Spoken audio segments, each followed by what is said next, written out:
How to build wealth through strategic daily habits. Welcome to How to Build Wealth Through Strategic Daily Habits. Let us get straight to the point. Wealth is rarely about luck, lottery tickets, or inheriting a massive fortune. It is about what you do today, tomorrow, and the next day. Wealth is simply the result of your daily habits. In this book, we're going to strip away the confusing financial jargon and focus on the practical, everyday actions that self-made millionaires use to build their fortunes. If you can change your daily routine, you can change your bank account. Let us dive in. Before we begin, I have a simple question for you to answer in the comment section. Tell me, what is the one daily habit you currently have that you think is helping you build wealth? Comment your answer below so we can learn from each other. Chapter 1. The Mindset and Morning Routine of the Self-Made. The journey to financial freedom begins long before you ever see $1 million in your bank account. It begins in the quiet hours of the morning, while the rest of the world is still asleep. This chapter is about taking complete control of your day before the world takes control of you. We are going to explore the exact habits that self-made millionaires use to build their fortunes. We will not just talk about the principles. We will talk about exactly how you can implement these habits into your life starting right now. Let us look at the facts. Thomas Corley is a researcher who spent 5 years studying the daily activities of 233 wealthy individuals. He found something fascinating. Wealth is not mostly inherited. According to his study, 78% of millionaires started as middle class or low income. Only 22% grew up in high-income families. This means the vast majority of wealthy people had to build their fortunes from the ground up. They did not have a magic wand. They had discipline. They had specific daily habits. Another study by Fidelity Investments found that 86% of millionaires made their own wealth. They did not get rich quick. Corley found that it takes an average of 32 years for a self-made person to hit the millionaire mark. 80% of current millionaires did not hit that mark until they were at least 50 years old. This is a marathon. You need patience. You need persistence. You need the right daily habits to carry you through the decades. The most important habit of all is how you start your day. The morning is your foundation. If you win the morning, you win the day. Research shows that nearly 50% of self-made millionaires wake up at least 3 hours before their workday actually begins. Let that sink in. 3 hours. If their workday starts at 9 in the morning, they are out of bed by 6 or even earlier. Many billionaires wake up even earlier than that. Apple Chief Executive Officer Tim Cook is known to start his day at 3:45 in the morning. Richard Branson wakes up at 5 in the morning. Why do they do this? Because the early morning hours are the only time of the day that you can completely control. Once the sun comes up and the world wakes up, your phone starts ringing. Emails start pouring in. Your family needs your attention. Your boss needs your help. Emergencies happen.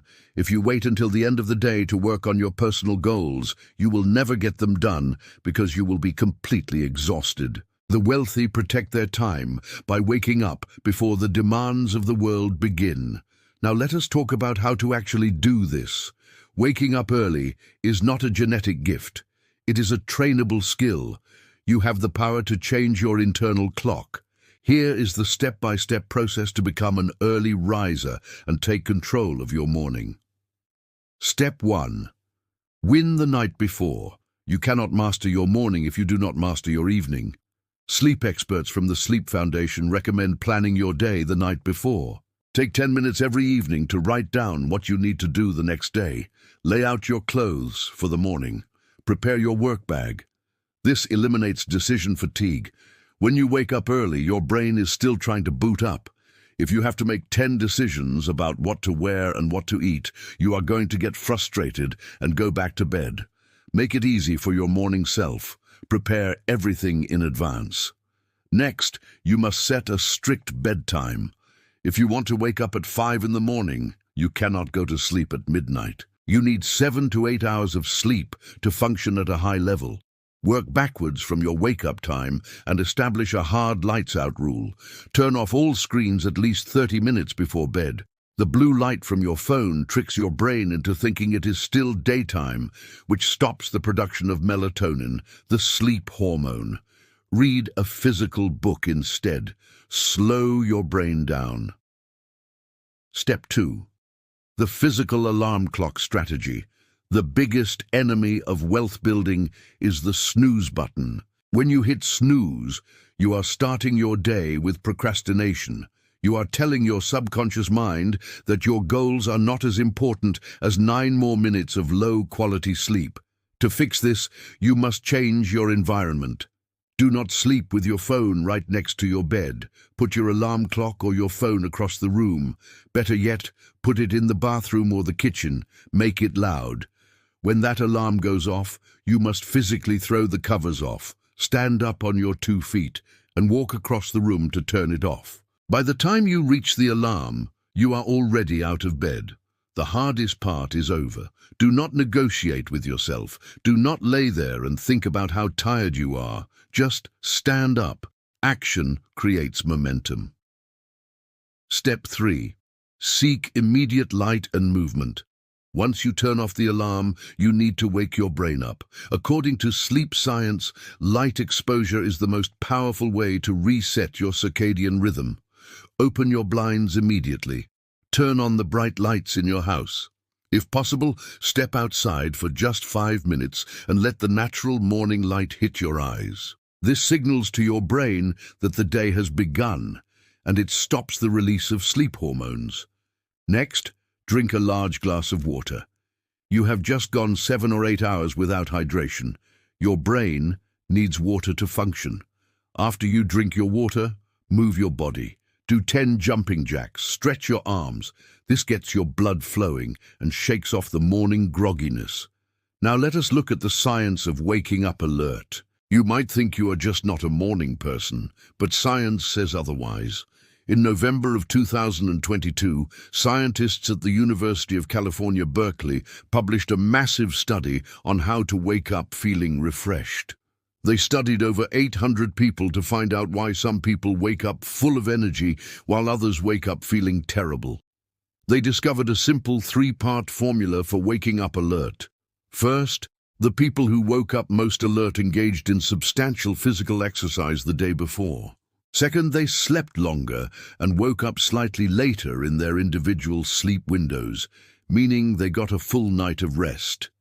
Third, and most importantly, they ate a breakfast high in complex carbohydrates and low in sugar. The researchers found that a stable blood sugar response after breakfast is the absolute key to waking up effectively. Here is how you apply this science to your life. Stop eating sugary cereals and pastries in the morning. A donut will spike your blood sugar and cause a massive crash 2 hours later, leaving you tired and unable to focus. Instead, eat a breakfast designed for sustained energy. Eat steel-cut oats, eggs, whole grain bread or fruit. Feed your brain the fuel it needs to build your wealth. If you eat right and exercise daily, waking up early will become effortless over time. Once you are awake, what do you do with those precious morning hours? You do not check social media. You do not watch the news. You invest that time in yourself. Let us talk about the habit of morning reading. According to Thomas Corley, 88% of self-made millionaires read for at least 30 minutes every single day. But they are not reading entertainment magazines or fiction. They read to learn. They read biographies of successful people. They read books on personal development, history, and finance. Warren Buffett, one of the greatest investors of all time, is famous for reading up to 500 pages a day. Bill Gates reads 50 books a year. They understand that knowledge is a compounding asset. The more you learn, the more you earn. Here is how you build a powerful reading habit. Start small. Do not promise yourself you will read a book a day. That is a recipe for failure. Promise yourself you will read just 10 pages every morning. 10 pages a day equals roughly 300 pages a month, which is about 12 books a year. 12 powerful books a year will completely transform your mindset and your financial life. Choose a book about a skill you want to learn. Set a timer for 20 minutes. Sit in a quiet chair with a pen in your hand. Do not just passively read the words, read actively. Highlight important sentences. Write notes in the margins. When you finish your reading session, ask yourself one simple question. How can I apply what I just read to my life today? Knowledge is useless without execution. You must take the information and turn it into action. The next crucial morning habit of the wealthy is physical exercise. You cannot enjoy your wealth if you destroy your health in the process. Wealthy people know that their body is their most important asset. Corley found that 76% of self-made millionaires exercise for at least 30 minutes every day. This is not about trying to look like a fitness model. It is about brain health. Aerobic exercise floods your brain with oxygen and creates new neural pathways. It clears the mental fog. It makes you sharper, more focused, and more resilient to stress. Here is how you implement the daily exercise habit.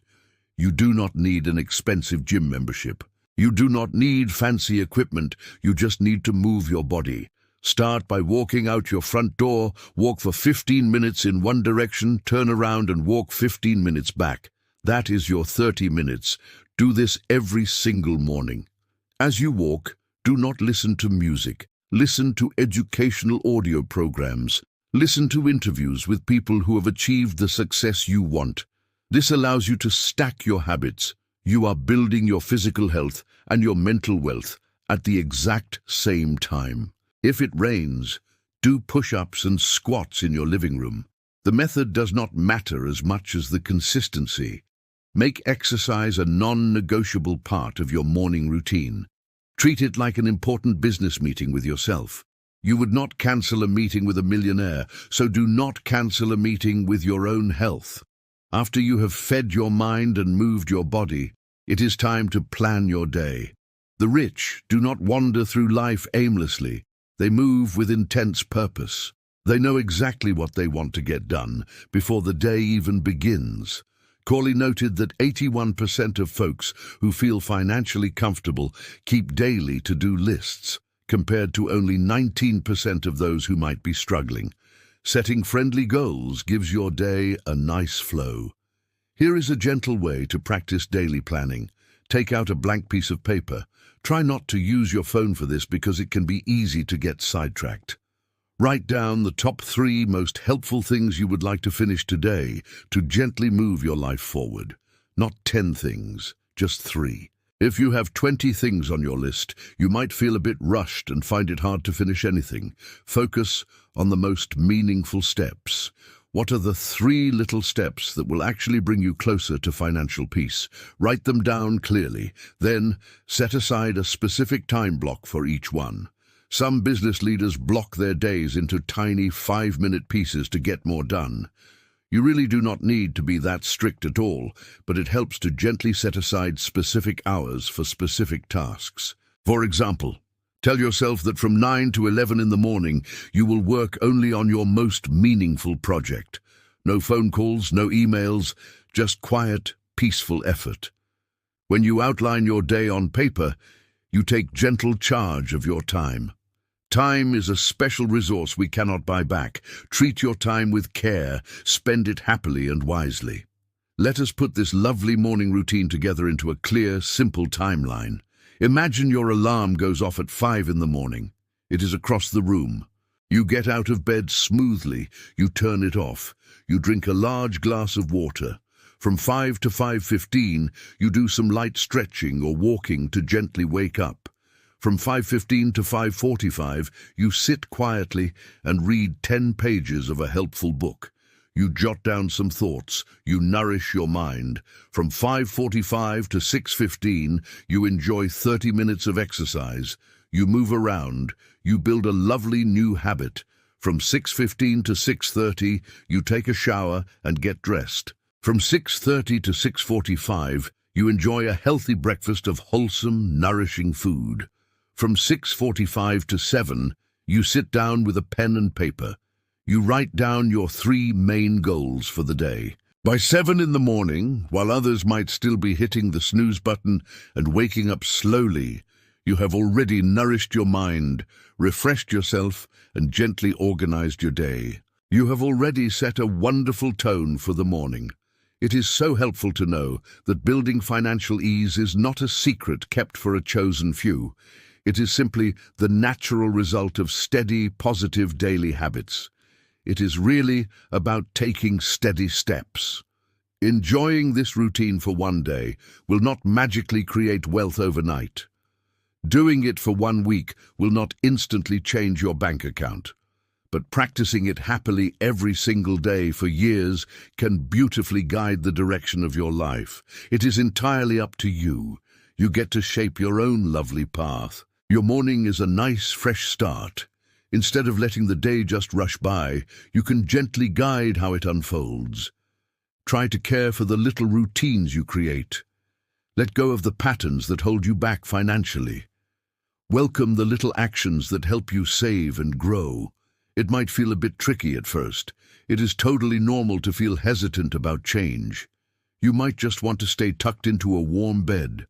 When that happens, gently remind yourself of what you are hoping to achieve.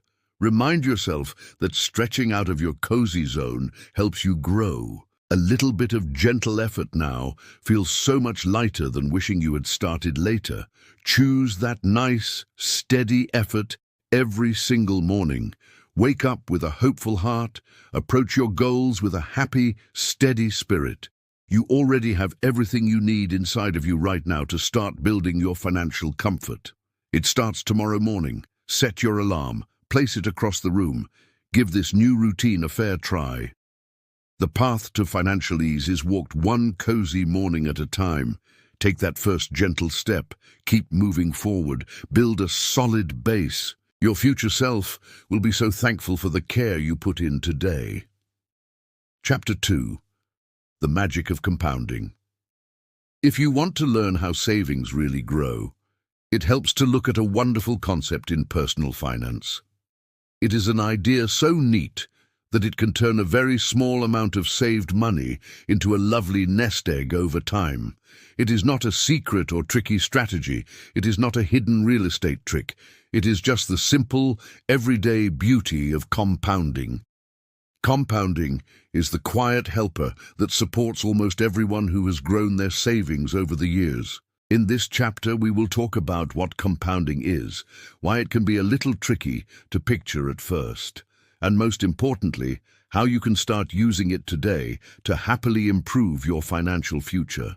We are not going to look at confusing charts or complicated math. We are going to look at everyday life, the simple mindset of saving, and the easy steps you can take right now to get this helpful habit going. To put it in the simplest terms possible, compounding is what happens when your money makes a little extra money, and then that new money makes even more money. Imagine you are standing at the top of a very long, snow-covered hill. You reach down and pack a handful of snow together into a small ball. You place that small snowball on the ground and you give it a gentle push down the hill. At first, it rolls very slowly. It only picks up a tiny bit of snow as it turns. If you look at it after a few feet, it does not seem like much has changed. It is still just a small ball of snow.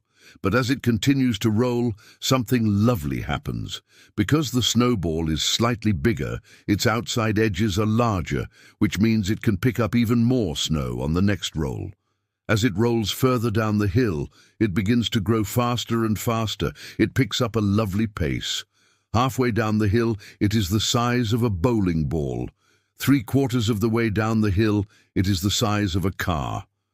By the time it reaches the bottom of the long hill, that tiny handful of snow has become a wonderfully giant, rolling mound of snow. This is exactly how compounding works with your savings, your routines, and your skills. The only tricky part is that it is very normal for us to feel a little impatient sometimes. We live in a world where we often want things right away. We want the giant snowball right now. We do not want to wait for it to gently roll all the way down the hill. We want the savings right this minute. Because we do not see a huge difference right away, when we start setting aside small amounts of money, we sometimes feel discouraged and stop trying. We stop rolling the snowball. We tell ourselves that saving $20 a week is silly because it feels like it will never be enough. But that is just a little mix-up about how savings actually grow. Financial comfort is not created in a day. It is gently nurtured over many years. Let us look at a wonderful example of this idea. Let us look at Warren Buffett. Warren Buffett is widely known as a very wise and patient investor. His savings go up and down, but he has built a very large amount of wealth over time. When most folks look at Warren Buffett, they think he must have some magic recipe. They think he must be able to guess the future or outplay everyone else on Wall Street. But a financial writer named Morgan Housel shared a very neat fact in his book about how we think about money. Housel noted that almost all of Warren Buffett's wealth blossomed after his 50th birthday. Even more amazing, 97% of his savings grew after he turned 65 years old. Take a moment to just imagine that. Almost all of his financial growth came after he turned 50. How did that happen? The answer is simply time. Warren Buffett did not suddenly learn a secret trick at age 50. The real reason for his success is that he started saving when he was just 10 years old. He has been rolling his little financial snowball down the hill for over 80 years. If Warren Buffett had taken a more common path, if he had started saving in his 20s and then decided to just play golf in Florida at 60, you might have never heard his name. He would have been very comfortable, but he would not be a famous household name. His secret is not just about getting the highest numbers back. His secret is the wonderful amount of time he allowed his savings to gently grow. He simply never interrupted the lovely process. He just let the snowball keep rolling. This beautifully shows that time is the most helpful friend you have when building savings. It is more helpful than a big salary. It is more helpful than your background. It is even more helpful than picking the perfect stock. If you can give your money enough time to blossom, you can reach a lovely sense of financial peace. But doing this asks for a little bit of patience, which can be hard to find these days. It requires the ability to wait for a treat. Waiting for a treat means kindly passing up a small reward right now, so you can enjoy a much bigger, happier reward later on. This is truly the foundation of any peaceful financial journey. If you find it too hard to wait, it can be very tricky to grow your savings. It just takes time and a positive attitude. To see why waiting can feel so hard, we can look at a well-known little project done with children back in the year 1972 at a university. A teacher named Walter Mischel set up a fun activity to see how patient young children could be. Folks often call this the marshmallow activity.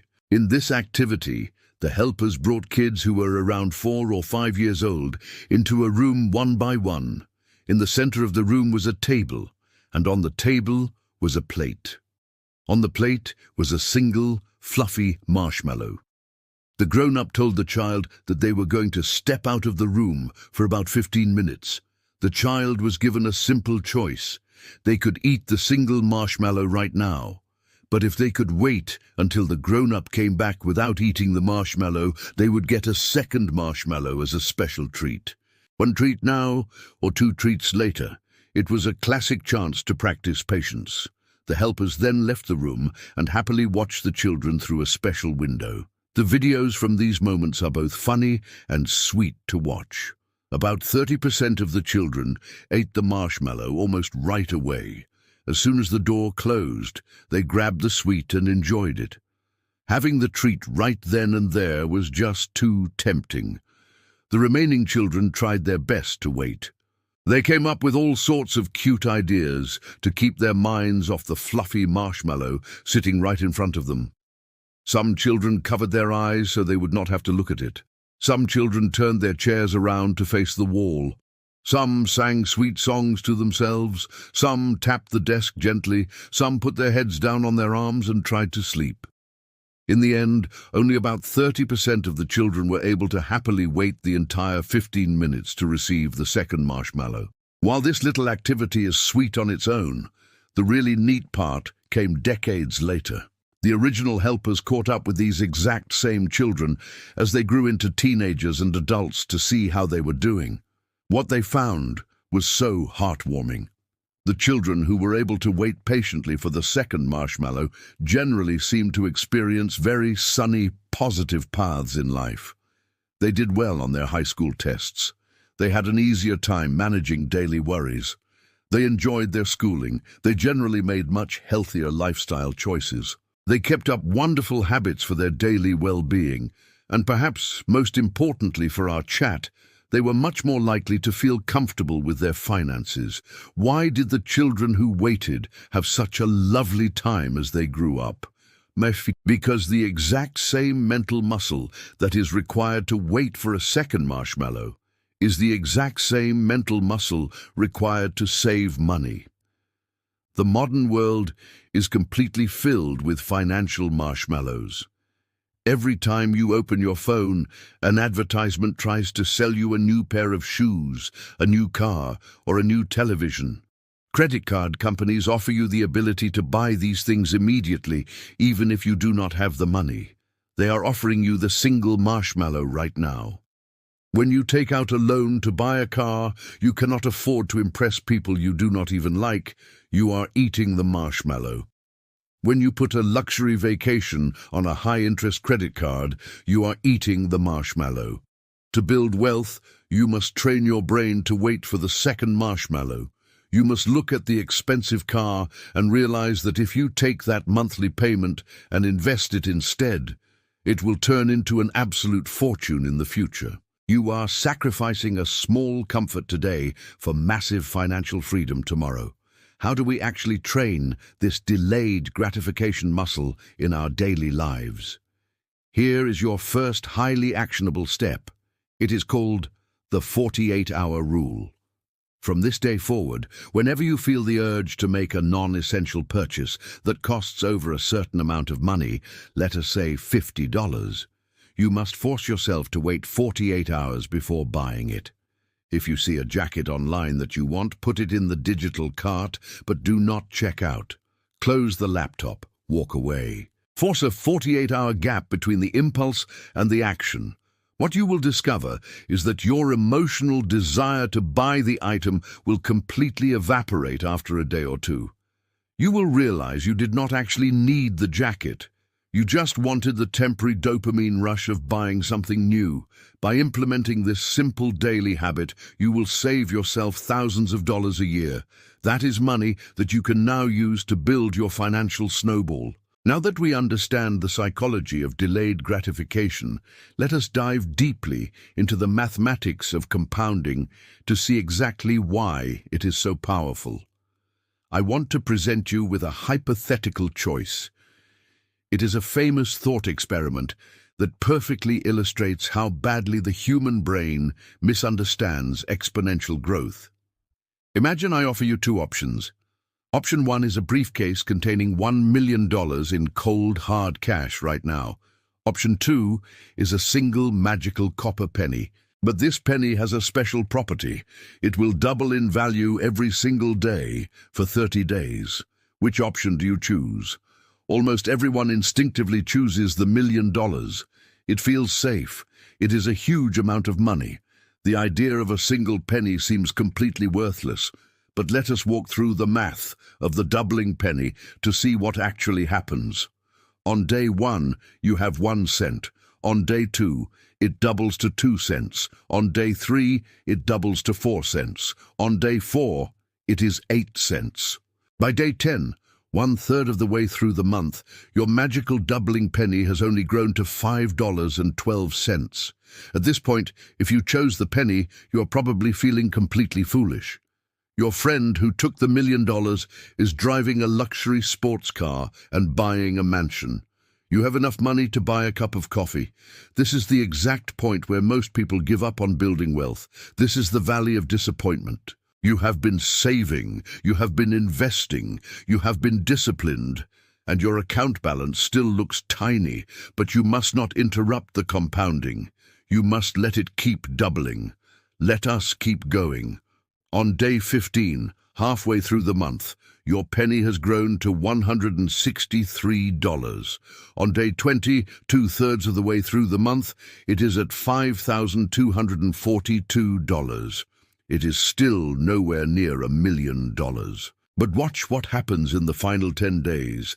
This is where the magic of compounding truly explodes. On day 25, the amount reaches $167,000. On day 28, it passes $1.3 million. You have finally beaten the briefcase of cash, but we still have 2 days left. On day 29, it doubles to $2.6 million. And on day 30, the final day of the month, your single insignificant penny has compounded into an astonishing $5,368,000. You have over 5 times the wealth of the person who took the immediate $1 million. The lesson here is monumental. The massive growth of compounding always happens at the very end of the timeline. The heaviest snow is gathered at the very bottom of the hill. If you quit on day 20, you walk away with $5,000. If you stay patient for just 10 more days, you walk away with $5 million. You must apply this exact mathematical patience to your own investments. When you start setting aside $200 a month into an investment account, it will feel incredibly slow for the first 5 years. It will feel like you are not making any progress. You will be tempted to pull the money out and spend it on a vacation. You must remember the magic penny. You must leave the money alone. You must let it double. Let us translate this concept from theoretical math into a real-world scenario. Let us look at how the timing of your investments completely dictates your financial outcome. We are going to compare 2 hypothetical investors. Let us call them Investor A and Investor B. Investor A understands the magic of compounding and the importance of starting early. Investor A starts investing at age 20. They invest $300 every single month. They do this for just 10 years. When they reach age 30, they stop putting new money in. They do not invest another single dime for the rest of their life. They just let the money sit there and compound until they retire at age 65. In total, Investor A contributed $36,000 out of their own pocket over those 10 years. Now let us look at Investor B. Investor B decides to spend their 20s having fun. They buy expensive clothes, they lease expensive cars, they eat the marshmallow. When they reach age 30, they suddenly realize they need to start preparing for their future. So, Investor B starts investing the exact same amount, $300 a month. But because they started late, they have to keep investing every single month for the next 35 years until they reach age 65. In total, Investor B contributes $126,000 out of their own pocket. Assuming both investors earn the exact same average market return of around 8 to 10%, who ends up with more money at age 65? Astonishingly, Investor A wins by a massive margin. Even though Investor A only put in money for 10 years and contributed a fraction of what Investor B contributed, their final portfolio will be significantly larger. Why? Because Investor A gave their money 10 extra years to roll down the hill.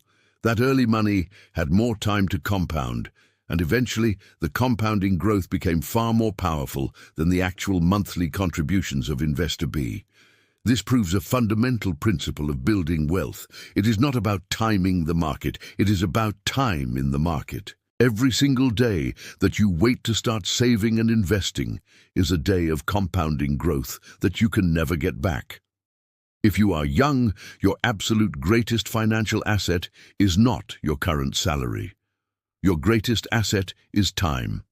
A 20-year-old making minimum wage who invests $50 a month has a massive advantage over a 40-year-old making a six-figure salary who is just starting out. If you are older and feel like you have missed the boat, do not despair. The second best time to plant a tree is today. You still have time to let compounding work, but you must take action immediately. So how do we find the money to start this compounding process? Many people believe they do not make enough money to invest. They think investing is only for rich people. This is a limiting belief that will keep you poor forever. You do not need to be rich to start investing. You just need to be strategic with your daily habits. Financial author David Buck coined a brilliant concept known as the latte factor. The premise is very simple. Small daily expenses that seem completely harmless can actually drain millions of dollars of potential wealth from your future. Think about your daily routine. Do you stop at a coffee shop every morning and spend $5 on a specialty drink? $5 seems like nothing. It is pocket change. But let us apply the magic of compounding to that daily $5 habit. $5 a day is roughly $150 a month. If instead of buying that coffee you took that $150 every month and invested it in an index fund tracking the S&P 500, the math becomes staggering. Over 30 years, assuming a historical average return, that daily cup of coffee would grow into over $300,000. If you extend that timeline to 40 years, it grows into nearly $1 million. Let that reality sink in. That morning, coffee is literally costing you $1 million in retirement. And it is not just coffee, it is the streaming subscriptions you never watch. It is the food delivery apps that charge you double the price for a meal. It is the habit of buying a new phone every single year when your old phone works perfectly fine. These are all micro leaks in your financial boat. By themselves, they seem harmless. But together, over decades, they will sink you. Your next actionable step is to perform a strict financial audit on your life this week. Sit down with your bank statements from the last 3 months. Look at every single transaction. Highlight every recurring subscription. Highlight every time you ate at a restaurant. Highlight every impulse purchase. You will be absolutely shocked at how much money you are wasting on things that do not bring you true, lasting happiness. Find just $150 a month to cut. Everyone can find $150. Cancel the subscriptions. Make your coffee at home. Cook your own meals. Take that money and set up an automatic monthly transfer into an investment account. You have just taken the first massive step toward financial independence. You have just built your first snowball. But the magic of compounding is not strictly limited to money. This is a profound concept that applies to every single area of your life. It applies to your health, your relationships, and your personal skills. Author James Clear wrote extensively about this in his work on habit formation. He popularized the concept of getting just 1% better every day. Clear pointed out that human beings are obsessed with massive transformations. We want to lose 50 pounds in a month. We want to read an entire book in a weekend. We want to double our income overnight. But massive transformations are rarely sustainable. You burn out. The far more effective strategy is to aim for tiny, marginal improvements. If you can focus on making yourself just 1% better every single day, the compounding effect over time is miraculous. Let us look at the math of getting 1% better. If you improve by just 1% every day for one entire year, you do not just get 365% better. Since tiny habits build on each other, you can find yourself much further along than when you first began. You will be so happy with the lovely progress you can see in just 1 year.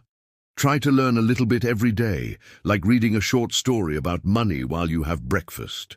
These small bits of knowledge build a wonderful base of wisdom that helps you see nice opportunities. You can also grow your skills at work by practicing for just 15 minutes a day to be more helpful to others. When you are a joy to work with, it often leads to better pay, which helps your savings grow. To make saving easy, try to remove any extra hurdles that make the good choice feel tricky. Setting up a way for your money to be put away on its own is much better than trying to remember it every month. We can learn from the story of the marshmallow that waiting for a reward is a great way to help your future. The man named Warren showed us that giving your money time to grow is better than trying to guess the right moment. Even small daily costs can add up, so it is a nice idea to gently look over your choices to find a few extra dollars. The path to keeping more money is simple, but it takes steady patience to stay with it while others are spending. In the book by a man named George, we learn the golden rule: a part of all you earn is yours to keep. Usually, our money goes quickly to pay for our home, the grocery store, and all our other bills.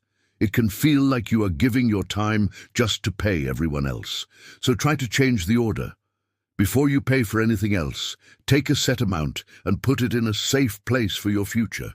This is a gentle gift to yourself that builds peace of mind every single month. The usual way of saving what is left often fails because our spending naturally grows to match what we make. If we save for ourselves first, we can help our money blossom without feeling like it is a hard task. There might not be much left at the end of the month. Daily spending just seems to find a way to use up what is there. People who have nice savings do things the other way around. Their simple way is to take out savings first and then spend what is left. The very first thing they do when they get paid is move some money to their savings. They look after their future first, putting the money in a safe spot. Then they happily live their life with whatever money is left. If there is not enough for something big like a new car, they just wait a while. By saving first, they stay away from the habit of spending too much. You might wonder why you cannot just promise to be more careful with spending. Why can you not just make a plan, try your best, and save what is left at the end of the month? The answer is just about how our daily attention naturally works. To see why following hard rules is so tricky, we can look at a nice little test from the year 1998 by a teacher named Roy. He wanted to see how our daily spirit and drive work. He wanted to know if we have a lot of it or if we just run out. To find out, he asked some students to skip a meal so they would be very hungry when they arrived. He brought them into a room, one by one.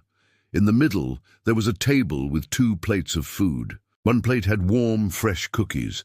The room smelled wonderful, like sweet baking. The other plate had plain radishes. He put the hungry students into 2 groups. He told the first group they could eat the warm cookies, but to leave the radishes alone. He told the second group they could only eat the radishes and to skip the cookies. Then the team left and watched quietly. The students eating cookies were very happy and pleased. The students eating radishes felt a bit left out. They really wanted the cookies and smelled the chocolate. Some even picked up the cookies just to smell them. But they followed the rules and ate the plain radishes. They used a lot of their inner strength to say no to the treats right in front of them. Soon, the team came back and took the food away. They gave everyone a tricky puzzle to do. The students did not know the puzzle was impossible. The team wanted to see how long they would try before they felt tired and quit. The results really changed how we think about our daily spirit. The students who had the cookies were still full of spirit and tried the puzzle for a long time before stopping. But the students who had the radishes stopped after only a few minutes. They quit much sooner. Why? Because they were already tired from saying no to the cookies. Our daily attention is something that slowly runs low. It works just like a phone battery. Every time you make a hard choice or say no to a treat, that inner battery goes down a bit. Just stopping and picking a different way takes some of your daily strength. By the evening, you might feel very tired. When this happens, it is harder to make good choices for your future. Your careful side takes a break, and the part of you that wants to be cozy takes over. That side is not really thinking about savings. It just wants to be cozy and have a treat. It helps to remember this tiredness when thinking about money. Think about your day. You wake up and use spirit to get out of bed. You use attention to get through the drive to work. You use even more spirit talking with people all morning. You use attention to do all the little things at your desk. You use attention to say no to snacks at work. By the time you get home, your inner battery might be very low.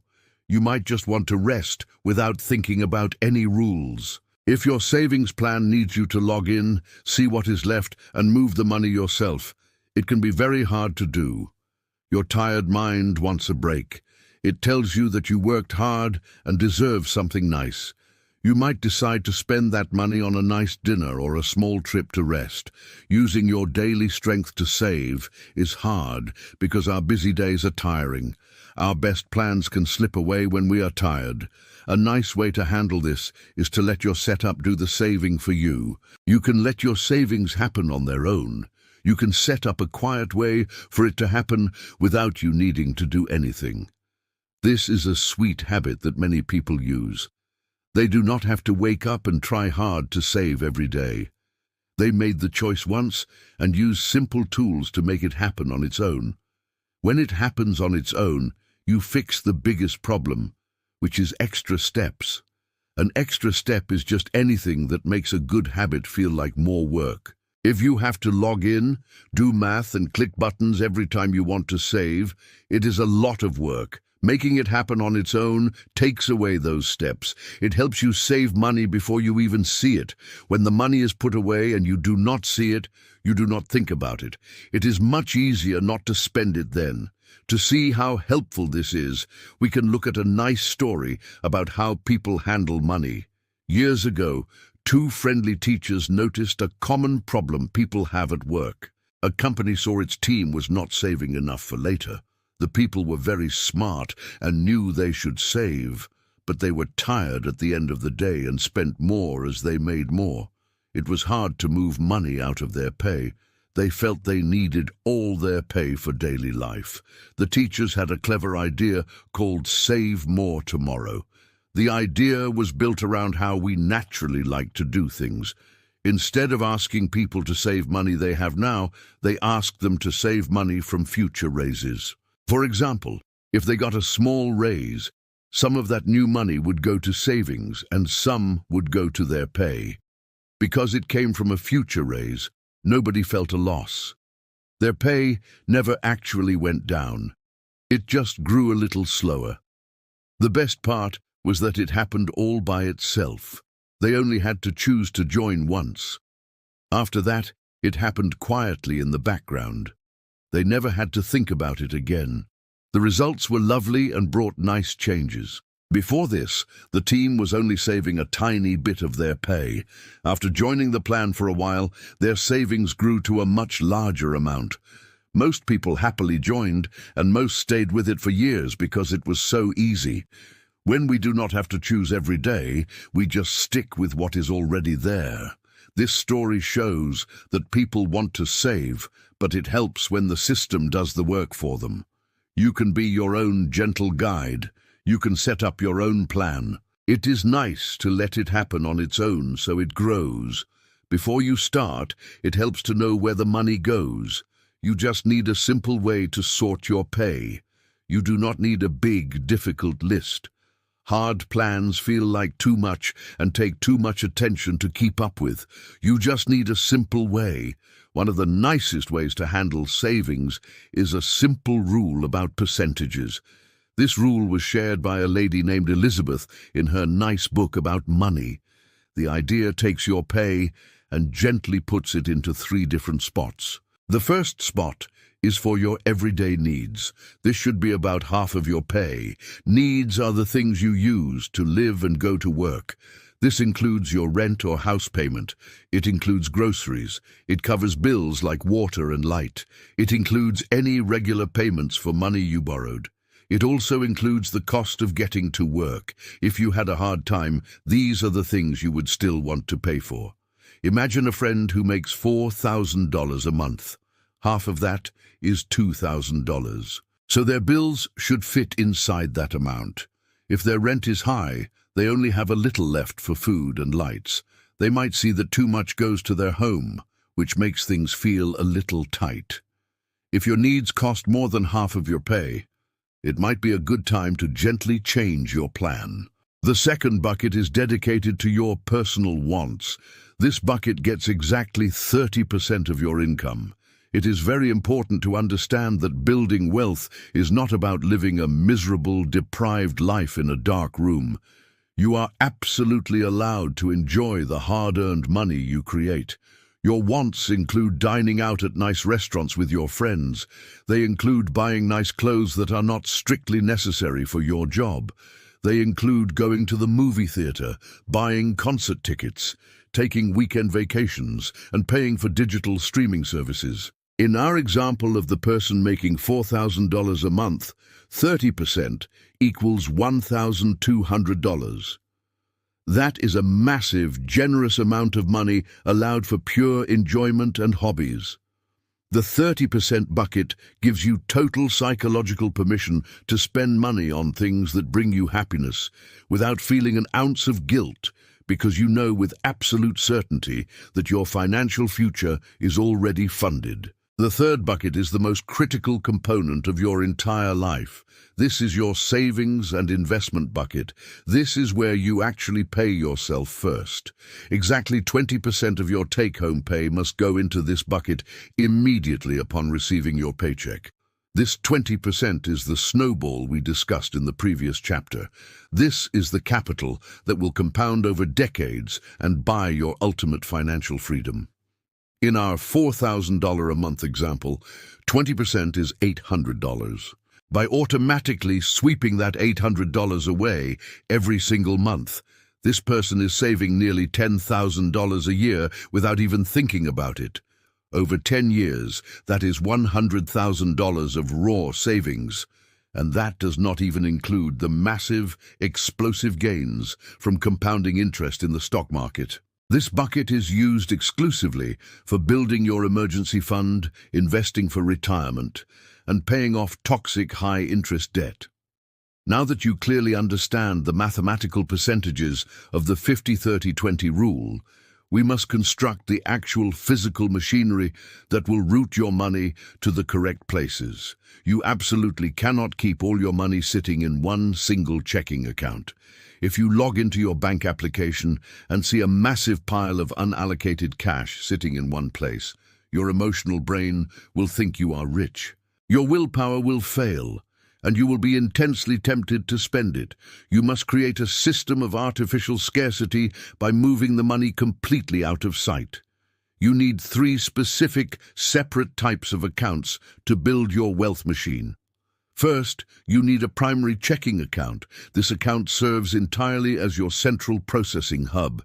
It is the main train station of your financial life.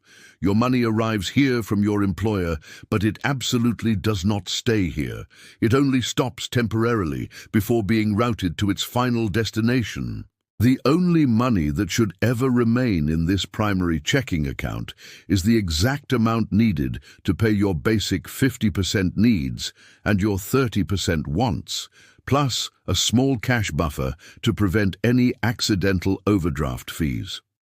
Second, you need a high-yield savings account. This is a completely separate account, ideally held at a completely different banking institution than your checking account to create a wall of friction between you and your savings. A traditional savings account at a massive physical brick-and-mortar bank usually pays an incredibly low interest rate of basically zero. If you leave your money there, the silent thief of economic inflation will destroy its purchasing power over time. A high-yield savings account, which is usually offered by online banks that do not have the massive expense of operating physical branch buildings, pays a significantly higher interest rate on your money. This specific account is where you will securely store your emergency fund. Third, you need an investment account. This could be a personal brokerage account or an employer-sponsored retirement plan. This is the compounding engine where your long-term generational wealth is actually generated by buying assets that appreciate in value. Once you have these three specific accounts open and active, you must connect them using the power of automatic transfers. Most modern employers allow you to seamlessly split your direct deposit. You can walk into your human resources department and instruct them to send exactly 20% of your paycheck directly to your high-yield savings account or your investment account before the money ever touches your main checking account. If your employer does not offer this helpful feature, you can simply log into your banking portal and set up an automatic, recurring transfer. You must set this transfer to execute on the exact same day your paycheck arrives. By the time you wake up on payday morning, your 20% has already completely vanished into your wealth-building accounts. You have paid yourself first without lifting a single finger. Your willpower battery remains completely full, and your financial future is completely secure. The very first and most urgent target for your 20% savings bucket must be a fully funded emergency fund. You absolutely cannot start aggressively investing your money in the volatile stock market if you do not have secure cash reserves to handle the inevitable disasters of human life. Life is incredibly unpredictable and often very cruel. Your car engine will break down, the roof of your house will leak during a storm. You will experience unexpected, expensive medical issues. You might lose your job due to corporate downsizing. If you do not have an emergency fund, every single minor inconvenience immediately becomes a massive, life-altering financial crisis. Let us look closely at the terrifying, sobering reality of the modern economy. According to a comprehensive, deeply researched survey conducted by Bankrate in the years 2024 and 2025, and continually reaffirmed by the latest data, a staggering 59% of adults in the United States cannot afford a $1,000 emergency expense using their savings. In the most recent 2026 survey data, over 50% of Americans still reported they lack sufficient liquidity to cover a simple $1,000 emergency. This means over half the population is walking on a dangerous financial tightrope with absolutely no safety net below them. When Bankrate analyzed the data further, they found that inflation and elevated interest rates were the primary reasons people could not save.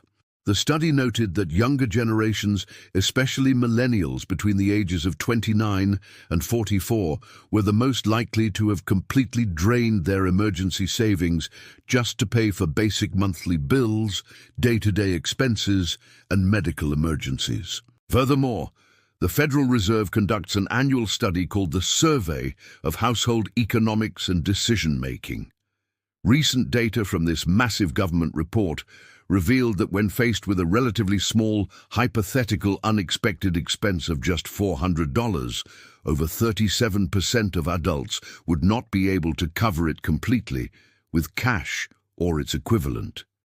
Even more terrifying, 13% of the entire population would be entirely unable to pay a $400 bill by any means whatsoever. They would be forced to take out predatory payday loans, sell their personal belongings, or beg for borrowed money from family members just to survive a minor inconvenience. This extreme level of financial fragility causes immense psychological stress. It destroys your mental health and your peace of mind. It traps you in terrible jobs with toxic bosses because you literally cannot afford to miss a single paycheck. Your emergency fund is your impenetrable financial fortress.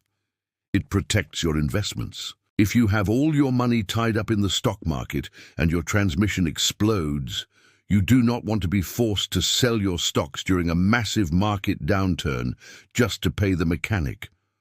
Your emergency fund acts as a vital shock absorber for the bumps in the road of life. Describe the physical feeling of an emergency when you are broke. Your heart drops into your stomach, your throat tightens. The mechanic tells you the repair will cost $1,000. Without an emergency fund, this is a catastrophe. You are forced to pull out a credit card with a 25% interest rate. You swipe the card. Now a simple mechanical failure has trapped you in a vicious cycle of high-interest debt that will take you years to pay off. You will pay thousands of extra dollars in interest alone, making that car repair astronomically expensive. But imagine the exact same scenario when you have a fully funded high-yield savings account. The mechanic gives you the bad news. You do not panic. Your heart rate does not elevate. You calmly transfer the funds from your savings account to your checking account. You pay the bill in cash. The emergency is completely neutralized. It is instantly downgraded from a life-altering crisis to a minor, temporary inconvenience. You drive away with total peace of mind. That incredible peace of mind is the true return on investment of an emergency fund. It is not about the small interest rate you earn on the cash. It is about the psychological armor it provides you. Your initial goal is to save $1,000 as fast as humanly possible. Sell things you do not need. Work extra hours on the weekend. Do whatever it legally takes to reach that initial $1,000 mark. Once you hit that first milestone, your next goal is to build an emergency fund that can cover 3 to 6 months of your absolute basic living expenses.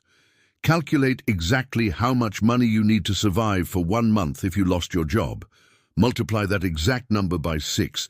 That is your ultimate target. Keep this money in your high-yield savings account, where it is perfectly safe, entirely liquid, and easily accessible. Do not invest this money in risky assets. The purpose of an emergency fund is not to make you rich. The purpose of an emergency fund is to keep you from becoming poor when disaster inevitably strikes. As you automate your savings and force your lifestyle to fit into the remaining 80% of your income, you will need to fundamentally change the way you think about buying consumer goods. You must learn the critical, wealth-defining difference between being frugal and being cheap. Wealthy people are extremely frugal. Poor people are often cheap.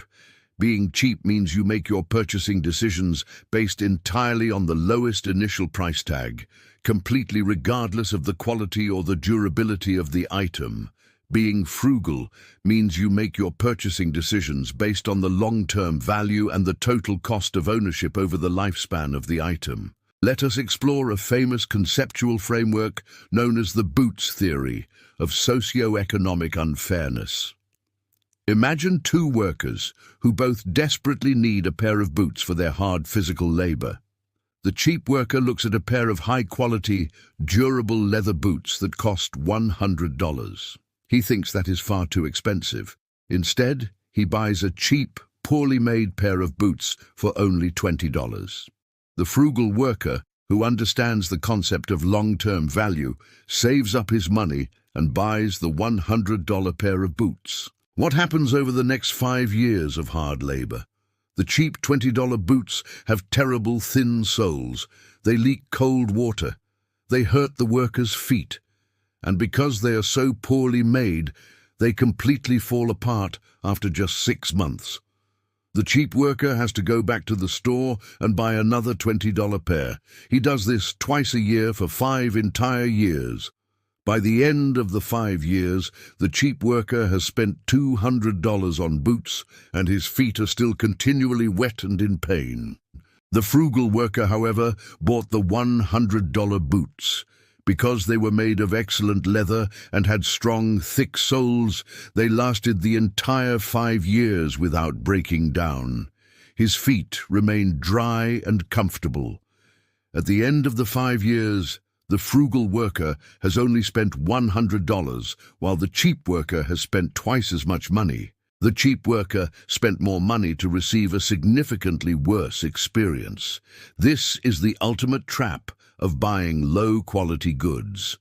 When you buy cheap things that break quickly, you enter a permanent cycle of endless replacement. To build wealth, you must adopt the mindset of the frugal worker. You must always calculate the cost per wear or the cost per use. If you buy a winter coat for $50 and it rips after one single winter, your cost per use is extremely high. If you buy a high-quality winter coat for $200 and it lasts for 10 long winters, your cost per use is incredibly low. You are actually saving massive amounts of money by buying the more expensive, higher-quality item. Stop buying cheap kitchen appliances that break in a month. Stop buying cheap clothes that fall apart in the washing machine. Save your money, wait patiently, and buy high-quality items that will last a lifetime. This simple psychological shift in perspective will drastically reduce your long-term expenses and leave far more money in your bank account to fuel your compounding machine. Finally, we must address the massive elephant in the room. You cannot truly pay yourself first and build massive wealth if you are currently carrying toxic, high-interest consumer debt. Credit card debt is the exact mathematical opposite of compounding wealth. It is compounding poverty. When you owe money on a credit card at a 20% interest rate, the snowball is rolling backward down the hill, completely crushing your financial future. The giant banking corporations are using the magic of compounding against you to steal your wealth. If you have credit card debt, you must use your 20% savings bucket to attack it with absolute, relentless ruthlessness. You must treat this high-interest debt as a literal emergency. There are two primary mathematical strategies for paying off debt, and you can automate both of them. The first is the debt avalanche method. The second is the debt snowball method. The debt avalanche method is the absolute most mathematically efficient way to clear your balances. You list all your debts in order from the highest interest rate to the lowest interest rate, completely ignoring the total balance of the loan. You set up automatic payments for the minimum amount due on all the lower interest loans. Then you take every single extra dollar from your 20% bucket and automatically apply it to the loan with the highest interest rate. Let us give a concrete example of the debt avalanche. Suppose you have a credit card with a balance of $5,000 at a terrible interest rate of 24%. You also have a car loan of $15,000 at an interest rate of 6%. And you have a student loan of $20,000 at an interest rate of 4%. Common sense might falsely tell you to attack the massive student loan first, because it is the largest number. But the brutal math of the debt avalanche tells you to ruthlessly attack the credit card first. That 24% interest rate is a financial emergency. It is bleeding your wealth dry every single day. You pay the absolute minimum on the car and the student loan, and you pour every available dollar into the credit card. Once the credit card is completely gone, you take all the money you were throwing at it and cascade it down like a massive avalanche onto the car loan. This minimizes the total amount of money the banks can steal from you in interest charges. However, human beings are not always perfectly mathematical creatures. We are highly emotional creatures. Sometimes we need quick psychological victories to stay motivated on a long journey. That is exactly where the debt snowball method comes in. With this alternative method, you list your debts in order from the smallest total balance to the largest total balance, completely ignoring the interest rates. You automate the minimum payments on the larger balances, and you throw all your extra money at the smallest balance. Because the balance is so small, you will pay it off very quickly. This quick victory gives your brain a massive rush of dopamine. You feel a profound sense of accomplishment. You cross that debt off your list forever. You then take the money from that finished debt and roll it into a larger snowball, attacking the next smallest balance. While this method might cost you slightly more in interest over time, it provides the powerful psychological momentum necessary to keep going. Choose whichever method fits your personality, but the execution must absolutely be automatic. Log into your banking portal and set up recurring payments that exceed the minimum requirement. Force the money out of your account before you have a chance to spend it. Let us bring all these incredibly powerful concepts together.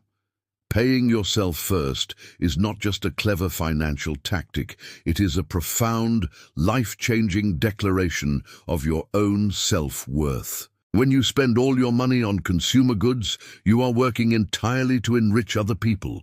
You are trading the precious, irreplaceable hours of your life to buy the chief executive officer of a clothing company a new luxury yacht. You are trading your energy to buy the shareholders of a technology company another vacation home. Every single time you tap your credit card to buy something you do not truly need, you are giving your life energy away to a massive corporation. You must stop enriching everyone else at the expense of your own future. You deserve the wealth you create. By paying yourself first, you are finally putting yourself at the very front of the line. You are boldly declaring that your future freedom, your peace of mind, and your family security are vastly more important than keeping up with the latest consumer trends. The system we have outlined in this chapter is completely foolproof. You now know the terrifying biological weakness of human willpower. You know about the radish eaters. You know that you absolutely cannot rely on your discipline at the end of a long, exhausting day. You must remove your own emotions from the equation entirely. You must embrace the invisible, unstoppable power of automation. You understand the profound success of the Save More Tomorrow program. You know that small automated adjustments will completely transform your financial trajectory over time. You have the exact mathematical blueprint for your income. The 50-30-20 rule provides the perfect, sustainable balance between living for today and preparing for tomorrow. You know exactly how to structure your accounts. The checking account is the train station, the high-yield savings account is the fortress, and the investment account is the wealth engine. You understand the dire necessity of an emergency fund. You will not be part of the terrifying statistics of people who are destroyed by a simple $400 inconvenience.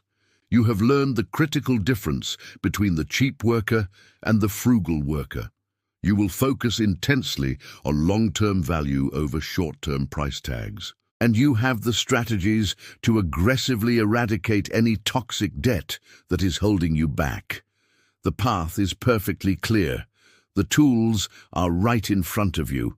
The only thing missing is your immediate, decisive action. Do not wait until next month. Do not wait until you get a raise. Do not wait until you feel ready. The perfect moment will never arrive. The time to take complete control of your financial destiny is right now, today. Open up your computer tonight. Set up your high-yield savings account. Establish that automatic 20% transfer. Build your fortress. Protect your future. Take your money back from the corporations and keep it for yourself. You have the intelligence, the strength, and the capability to build a life of complete financial freedom. Trust the system. Automate your success. Watch your wealth grow silently, powerfully, and unstoppably in the background of your life. Chapter 4. Health and Time. If you have carefully followed the principles in the previous chapters, you now possess the absolute mathematical blueprint for financial freedom. You understand the astonishing magic of compounding. You know how to delay gratification and resist the daily temptations that keep average people broke. You have learned exactly how to build an invisible, automated banking machine that pays you first and protects your future.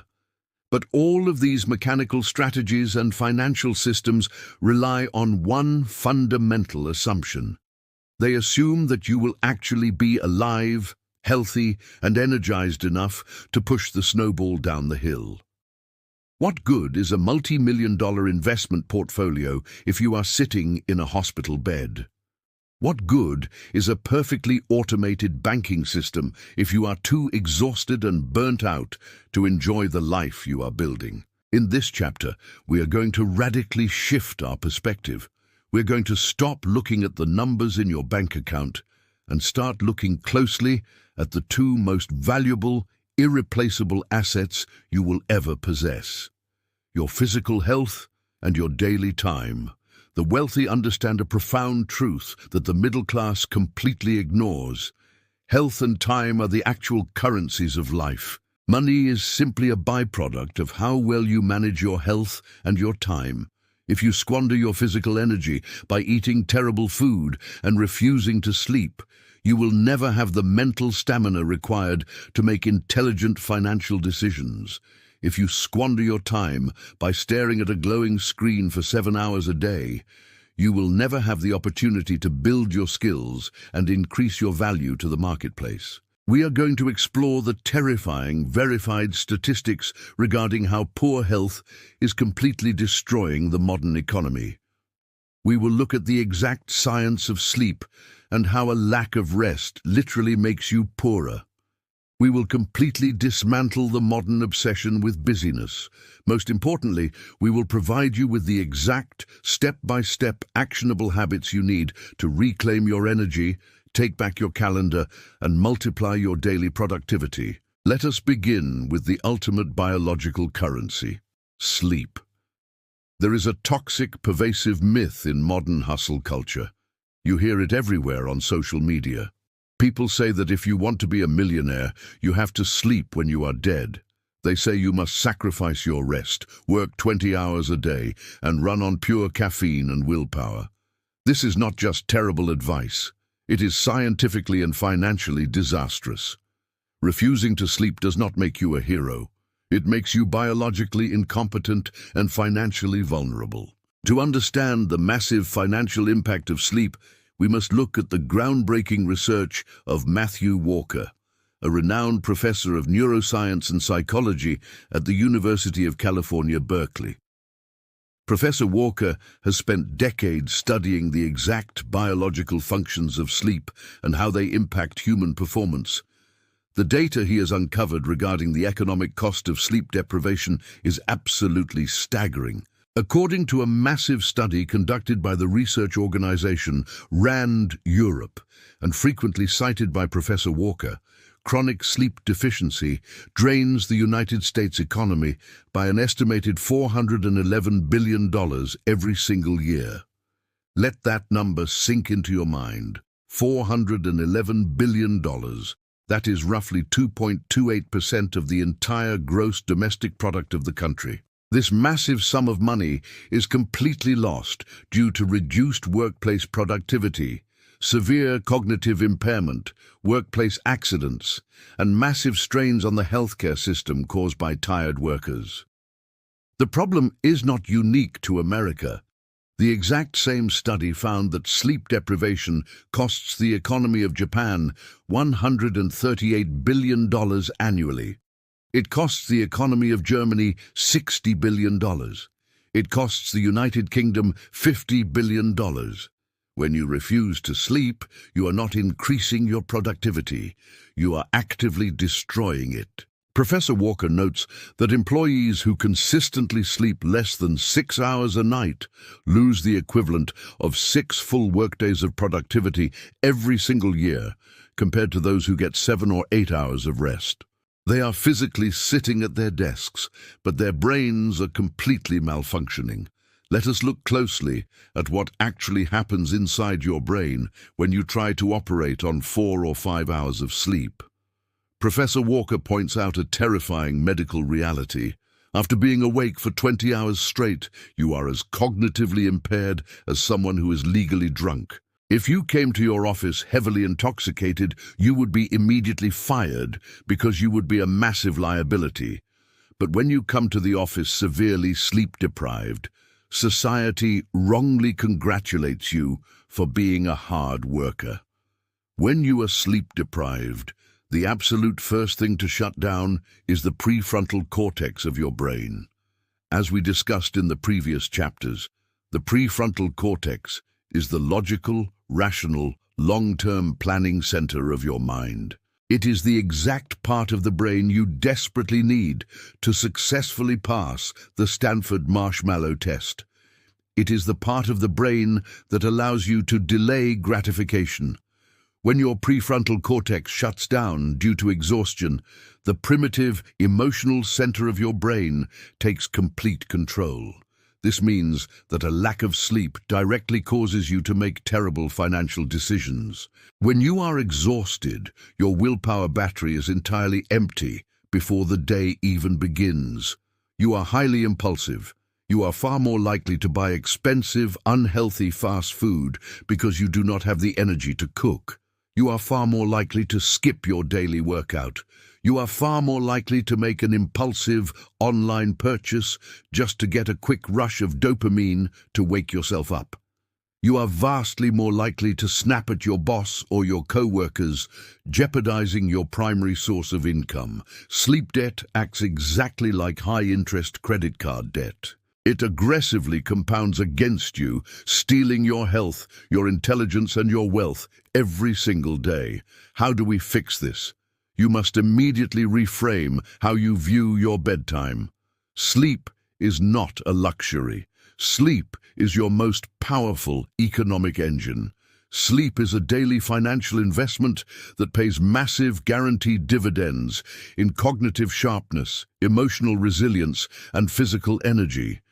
You need a specific, actionable system to guarantee you get 7 to 8 hours of high-quality sleep every single night. Here is the exact step-by-step protocol to optimize your sleep and protect your biological wealth. First, you must establish an absolute non-negotiable sleep schedule. Your brain has a built-in evolutionary clock called a circadian rhythm. It absolutely craves consistency. If you go to bed at 10 at night on a Tuesday, but stay up until 2 in the morning on a Friday, you are throwing your brain into a state of permanent biological jet lag. You must go to bed at the exact same time and wake up at the exact same time every single day, including the weekends. Do not negotiate with this rule. Set an alarm on your phone for 1 hour before your actual bedtime.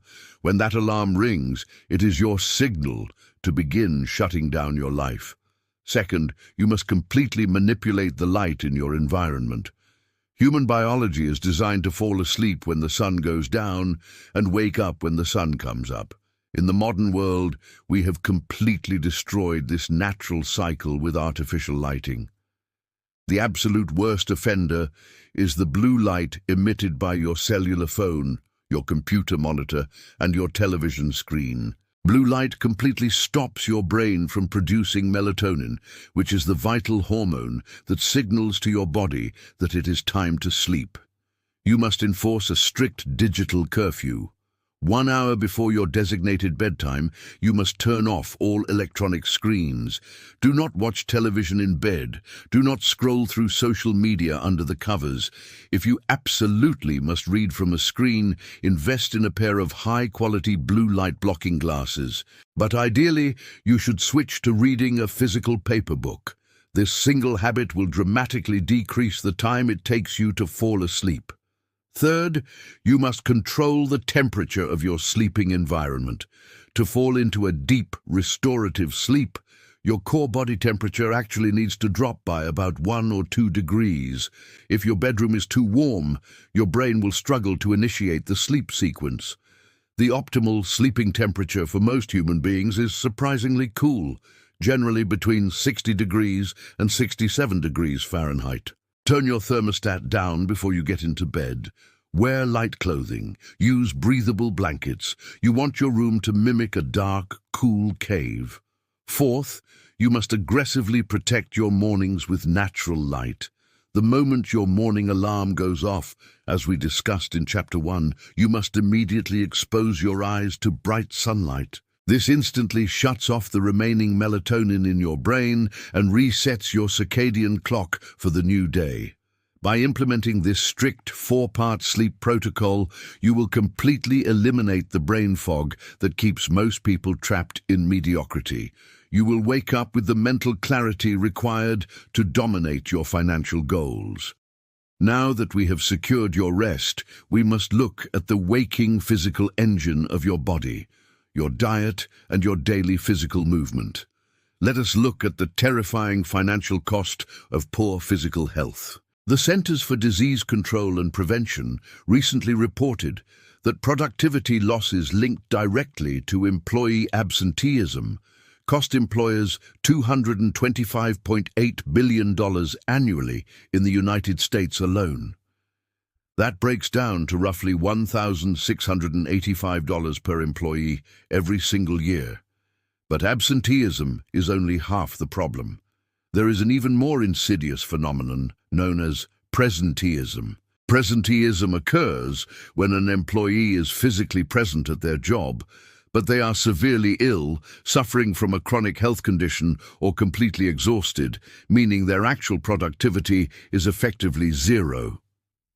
Research cited by the Harvard Business Review estimates that presenteeism costs employers an astonishing $150 billion to $250 billion every single year. When you look at the individual level, the statistics become deeply personal and incredibly frightening. According to health and wellness economic data, treating chronic, lifestyle-related diseases completely destroys personal wealth. For example, the average annual medical cost for a person living with diabetes is over $19,000, with the vast majority of that cost directly tied to the disease itself. Heart disease and stroke cost the American healthcare system $254 billion a year. The tragedy of these statistics is that a massive percentage of these chronic conditions are entirely preventable through basic daily lifestyle habits. Remember the concept of the cheap worker and the frugal worker from the previous chapter. The cheap worker bought the terrible $20 boots, and it ended up costing him twice as much money in the long run. We must apply this exact same financial logic to your physical body. When you buy cheap, highly processed fast food because you want to save a few dollars today, you are acting exactly like the cheap worker. You are completely ignoring the long-term cost. That cheap hamburger is going to cost you tens of thousands of dollars in medical bills, prescription medications, and lost wages 10 years from now. Eating healthy food is not an expense. It is a vital financial investment that pays massive dividends by keeping you out of the hospital. You must completely eliminate the excuse that healthy food is too expensive. Rice, beans, frozen vegetables, eggs, and lean meats are incredibly cheap if you take the time to buy them at a grocery store and cook them yourself. The perceived high cost of healthy eating only exists if you are buying prepackaged diet meals or shopping at luxury organic supermarkets. Your actionable step for nutrition is to embrace the habit of Sunday meal preparation. The reason most people eat terrible food during the week is not because they want to be unhealthy. It is because they are exhausted after a long day of work. Their willpower battery is empty, and buying a pizza is the path of least resistance. You must remove the friction. Dedicate 2 hours every single Sunday afternoon to cooking your meals for the entire week. Cook a massive batch of chicken, rice, and vegetables. Put them in individual glass containers in your refrigerator. When you come home completely exhausted on a Wednesday night, you do not have to make a decision. You do not have to use any willpower. You simply open the refrigerator, take out a healthy meal, and warm it up. You have automated your physical health in the exact same way you automated your savings account. Furthermore, you absolutely must move your body every single day. We established this in the morning routine chapter, but it bears repeating with a financial focus. Human bodies were not designed to sit in a hunched position, staring at a glowing rectangle for 10 hours a day. Sedentary lifestyles lead directly to obesity, back pain, and depression. You do not need to train like a professional athlete. You do not need to spend $200 a month on a fancy gym membership. You simply need 30 minutes of elevated heart rate every day. Walk briskly, do push-ups in your bedroom, run up and down the stairs in your apartment building. Movement floods your brain with oxygen and releases endorphins, which are natural chemicals that dramatically reduce stress and improve your cognitive focus. Protect your physical engine, and it will carry you to financial freedom. Now, we must transition to the second most important asset in the universe: time. Time is the great equalizer. It is the only completely democratic resource on the planet. The poorest person on Earth and the richest billionaire both have the exact same 24 hours in a day. You can always earn more money. You can lose your entire fortune in a terrible investment, and you can build it all back the very next year. But you absolutely cannot buy back a single second of your time. Once an hour passes, it is gone forever into the void of history. Despite this profound reality, the average person treats their time as if it were entirely worthless. They guard their money with passwords, safes, and locks, but they let absolutely anyone steal their time. To understand how badly we are squandering our lives, we must look at the deeply alarming statistics regarding modern screen time. According to comprehensive global data gathered by market research firms and technology trackers between the years 2024 and 2026, the average adult in the United States currently spends an astonishing 6 hours and 40 minutes to over 7 hours every single day looking at digital screens for pure entertainment and social media consumption. This does not even include the time spent looking at screens for their actual jobs. Let us do the terrifying math on that statistic. If you spend 7 hours a day looking at a screen, that equals 49 hours a week. That is more time than a full-time job. Over the course of a single month, you are spending roughly 210 hours staring at a screen. Over the course of one entire year, you are spending 2,555 hours completely hypnotized by a device. If we divide that by 24 hours, it equals roughly 106 full days. The average adult is throwing away over 1/3 of their entire waking year scrolling through meaningless digital content. This is not an accident. The massive technology corporations have hired the greatest psychological minds in the world to design applications that completely hijack your dopamine system. They use the exact same variable reward psychology found in casino slot machines. Every time you pull down to refresh your social media feed, you are pulling the lever on a digital slot machine, hoping to win a small hit of dopamine in the form of a funny video or a notification. These massive companies are stealing your most valuable, irreplaceable asset, your time, and they are selling it to advertisers to make themselves billions of dollars. You are making them rich while keeping yourself poor. Think about the massive opportunity cost of those 7 hours a day. The opportunity cost is the value of the next best alternative that you gave up. If you took just 2 of those daily screen hours and redirected them toward building your wealth, your life would become unrecognizable. 2 hours a day is 14 hours a week. In 14 hours a week, you could easily read 2 entire educational books. In 14 hours a week, you could build a profitable side business. In 14 hours a week, you could learn a completely new, high-paying technical skill. In 14 hours a week, you could exercise, cook healthy meals, and still have time left over to spend with your family. You must aggressively take your time back. You need a ruthless system to stop the digital bleeding. Your actionable step is to perform a strict 3-day time audit. You cannot manage what you do not measure. Most people wildly underestimate how much time they waste because scrolling on a phone puts the brain into a mild hypnotic trance where time simply vanishes. For the next 3 consecutive days, you are going to carry a small physical notebook and a pen in your pocket. Every single time 30 minutes passes, you must write down exactly what you did during that 30-minute block. Be brutally honest with yourself. If you spent 30 minutes sitting on the couch, scrolling through short-form videos, write it down. If you spent 30 minutes staring out the window worrying about the future, write it down. If you actually spent 30 minutes doing deep, focused work, write it down. At the end of the 3 days, sit down and look at your notebook. You will be absolutely horrified. You will see massive, gaping holes in your schedule where hours completely evaporated into nothingness. You will finally realize that you do not have a lack of time. You have a profound lack of focus. You have plenty of time to build wealth.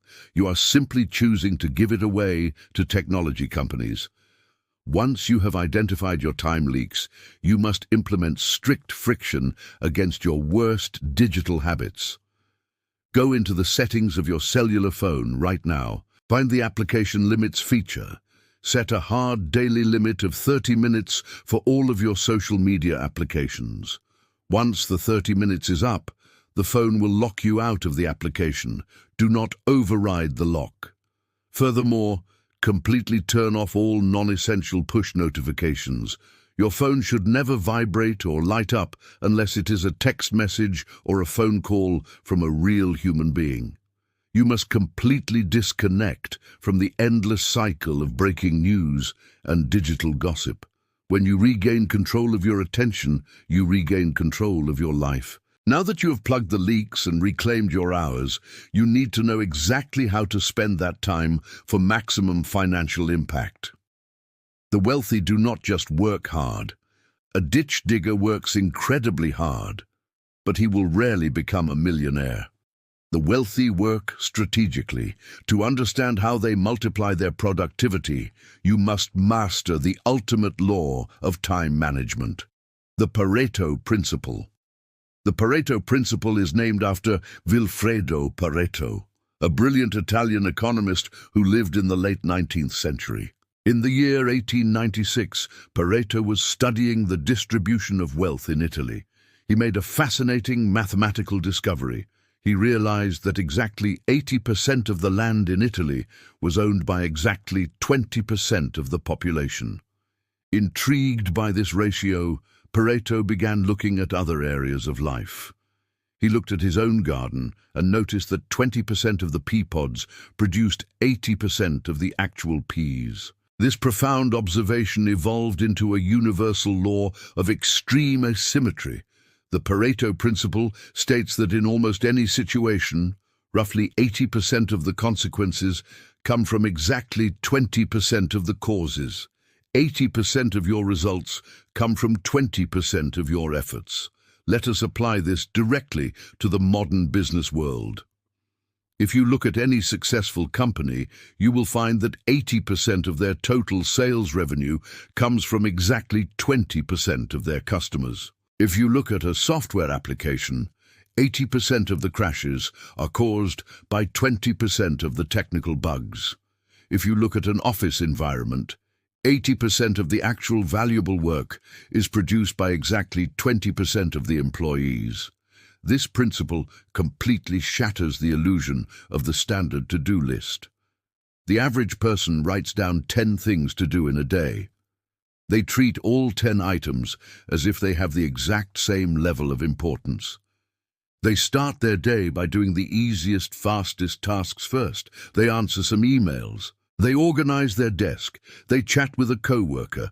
At the end of the day, they have checked off 8 out of the 10 items on their list. They feel incredibly busy, they feel exhausted, but their life has not changed and their income has not increased. Why? Because they spent their entire day doing the trivial 80% of tasks that only produce 20% of the results.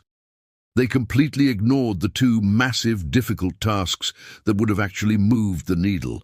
Wealthy people operate entirely inside the 20%. They aggressively hunt for the high-yield actions.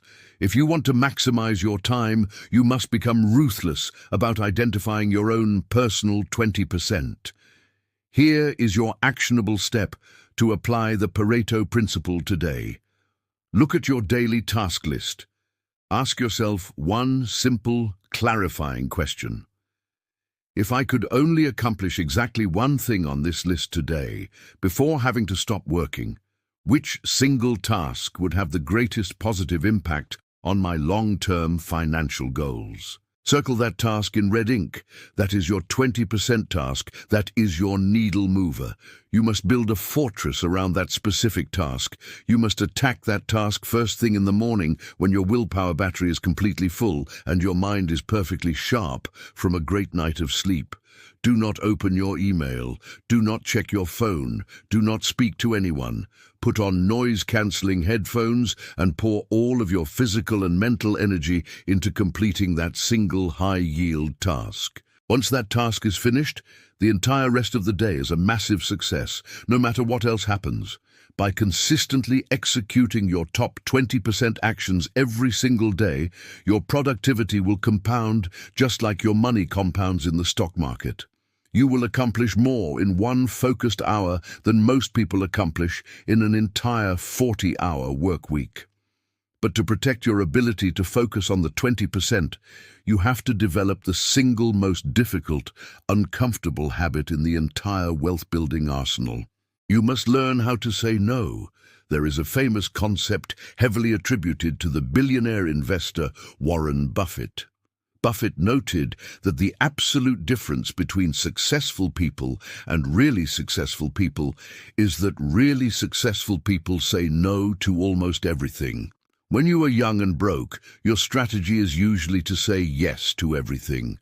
You say yes to every opportunity, every extra shift at work, and every networking event, hoping that something positive will happen. But as you begin to build your skills and your value increases, your strategy must completely reverse. Every time you say yes to a trivial request, you are mathematically saying no to your own 20% goals. If a coworker asks you to help them with a project that is completely outside your responsibilities, and you say yes just to be polite, you have just stolen 3 hours from your own future. If a friend invites you to go out drinking on a Thursday night, and you say yes because you fear missing out, you have just ruined your Friday morning productivity. Your time is a precious, finite container. If you let other people fill your container with their priorities, you will have absolutely no room left for your own. You must realize that being agreeable is not a financial strategy. The modern world respects boundaries. If you constantly say yes to every single distraction, people will not respect you. They will simply view you as a tool they can use to make their own lives easier. Saying no is incredibly difficult for the human ego. We are biologically wired as tribal creatures. We want to be liked. We fear rejection. We fear making people angry. When someone asks us for a favor face to face, the social pressure is immense. Our emotional brain panics, and the word yes falls out of our mouth before we even have a chance to think about the consequences. Here is your final actionable step to master the art of protecting your time. You must implement the 24-hour default no policy. Whenever anyone asks you to commit your time to a new project, a meeting, or a social event that is not an absolute life-threatening emergency, you must never give them an answer immediately. You must train yourself to use a very specific, polite phrase. You will look them in the eye and say, "That sounds interesting. Let me check my calendar and get back to you tomorrow." This simple phrase is a massive psychological shield. It removes the intense, immediate pressure of the face-to-face interaction. It buys you exactly 24 hours to engage your prefrontal cortex. Once you are alone, you can look at your calendar logically. You can look at your top 20% goals. You can calmly ask yourself, does this new commitment actively help me build my wealth and achieve my goals? Or is it just a distraction? If it is a distraction, you send them a polite email the next day declining the invitation. By using written communication instead of a face-to-face meeting, you completely remove the emotional friction of saying no. Let us completely review the immense power of this chapter. You now understand that money without health and time is a completely empty victory. You know that sleep is the ultimate biological currency. You understand the devastating $411 billion economic cost of sleep deprivation.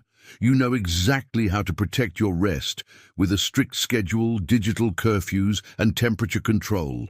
You have seen the terrible cost of absenteeism and presenteeism. You know that chronic disease will completely destroy your wealth. You will no longer act like the cheap worker who buys terrible food to save a few dollars today. You will become the frugal worker who invests in high-quality nutrition and meal preparation to secure a healthy, energetic future. You have committed to moving your physical body every single day to keep your brain sharp and flooded with oxygen. You recognize the terrifying statistics regarding modern screen time. You know that spending 7 hours a day looking at digital entertainment is completely destroying your potential. You will complete a 3-day time audit to find your leaks, and you will set strict application limits on your digital devices. You have learned the absolute law of time management, the Pareto principle. You will stop writing endless, trivial to-do lists. You will ruthlessly hunt for the top 20% of tasks that produce 80% of your results, and you will attack them first thing in the morning. Finally, you have learned the ultimate wealth hack of the billionaire class. You know that your time is a finite container, and you must protect it fiercely. You will use the 24-hour default no policy to defend your schedule from the endless distractions of the modern world. Your physical energy and your daily time are the raw fuel that powers your wealth-building machine. If the fuel tank is completely empty, the machine will not run, no matter how perfectly you designed it. Take complete control of your body. Take absolute control of your calendar. Stop giving your life away to the technology companies and the endless demands of other people. Guard your hours as fiercely as you guard your bank account. The clock is ticking right now. Every second that passes is a second you will never get back. Use them wisely, use them strategically, and use them to build a life of total, unshakable freedom. Chapter 5. Long-term investing made simple. When most people hear the word stock market, they immediately feel a deep sense of anxiety and intimidation. They picture a massive room completely filled with screaming men in expensive suits. They picture massive computer monitors flashing bright green and red numbers. They picture the aggressive, high-stress environment of Wall Street billionaires gambling with the money of ordinary citizens. Because of these terrifying mental images created by Hollywood movies and the mainstream financial news networks, millions of hard-working people refuse to ever invest their money. They believe that the stock market is a dangerous casino. They tell themselves that investing is only for mathematical geniuses or people who already have massive fortunes. They decide that the safest place for their hard-earned money is hidden away in a traditional savings account. This tragic misunderstanding is the single greatest barrier to financial freedom in the modern world. The truth is that real, sustainable wealth building is not exciting. It is not aggressive. It does not involve screaming at computer monitors or making split-second decisions. True investing is actually incredibly boring. It is slow, predictable, and requires almost no daily effort once you set up the correct system. In this chapter, we are going to completely demystify the stock market. We are going to strip away the confusing jargon and the Wall Street illusions. We will explore the devastating failure rate of day traders, the incredible, historically proven power of index funds, the psychological traps that cause average people to lose their money, and the exact, simple steps you must take to build a long-term investment portfolio that works silently in the background of your life. To understand how to invest correctly, we must first look at how you should absolutely never invest. We must look at the toxic modern obsession with day trading. In recent years, primarily driven by the explosion of social media and mobile trading applications, a massive wave of young people have attempted to get rich quick by buying and selling stocks on a daily basis. They watch videos of young men driving luxury sports cars and claiming they made tens of thousands of dollars in a single afternoon by trading from their cellular phones. They are selling you a devastating lie. They are selling you the illusion of fast money, and it is destroying the financial futures of countless people. Let us look at the brutal, unshakable mathematical reality of day trading. Comprehensive studies of modern financial markets have revealed terrifying statistics regarding the failure rate of active short-term traders. According to data compiled by financial research organizations in the years 2025 and 2026, an astonishing 80% to 95% of all retail day traders completely lose their money. Some studies indicate that up to 97% of day traders are unprofitable over a longer period. Furthermore, approximately 40% of new day traders quit within their very first month because the losses are so severe and immediate. If you look at a timeline of 5 years, less than 5% of day traders are still actively trading and actually making a consistent profit. Why is the failure rate so astronomical? Because day trading is not investing. Day trading is purely speculative gambling. When you attempt to day trade, you are playing a brutal zero-sum game against the most sophisticated financial institutions on the planet. You are sitting at your kitchen table with a laptop, trying to outsmart massive Wall Street firms that possess billion-dollar budgets, teams of mathematical scientists, and artificial intelligence algorithms that can execute thousands of trades in a single millisecond. You are bringing a wooden stick to a technological war you cannot possibly win. Furthermore, the emotional toll of day trading is completely devastating. When you day trade, you must constantly monitor the financial news. You must stare at the price of a stock as it violently moves up and down every single minute. When the price goes up, your brain is flooded with a massive surge of dopamine and greed. When the price crashes, you are overwhelmed by a terrifying surge of cortisol and panic. This constant, extreme emotional roller coaster completely drains your willpower battery and destroys your mental health. It takes you away from your family, it ruins your focus at your actual job, and it turns your life into a permanent state of stress. To build true wealth, you must completely abandon the gambler mindset. You must stop trying to predict the future. You must stop looking for the next big technology stock or the secret internet trend. You must embrace the philosophy of the true investor. What does it actually mean to invest in the stock market? At its absolute core, buying a stock simply means you are buying a tiny, fractional ownership piece of a real, physical business. When you buy a share of a publicly traded coffee company, you become a part owner of that company. You own a microscopic fraction of their coffee machines, their store buildings, and their brand name. When millions of people around the world buy a cup of coffee from that company every single morning, a tiny fraction of that profit belongs to you. You do not have to roast the coffee beans. You do not have to sweep the floors of the store. You do not have to manage the employees. You simply provide the capital, and the thousands of employees at that company go to work every single day to make you wealthier. This is the ultimate transition you must make to achieve financial independence. You must transition from being purely a consumer to being an owner. However, trying to pick the single best company to own is incredibly difficult and highly risky. Even massive, famous companies can go bankrupt due to bad management or changing technology. If you put all your money into one single company and that company fails, your entire financial future is destroyed. This is the exact problem that plagued average investors for decades. But in the year 1975, a brilliant man named John Bogle completely revolutionized the financial world.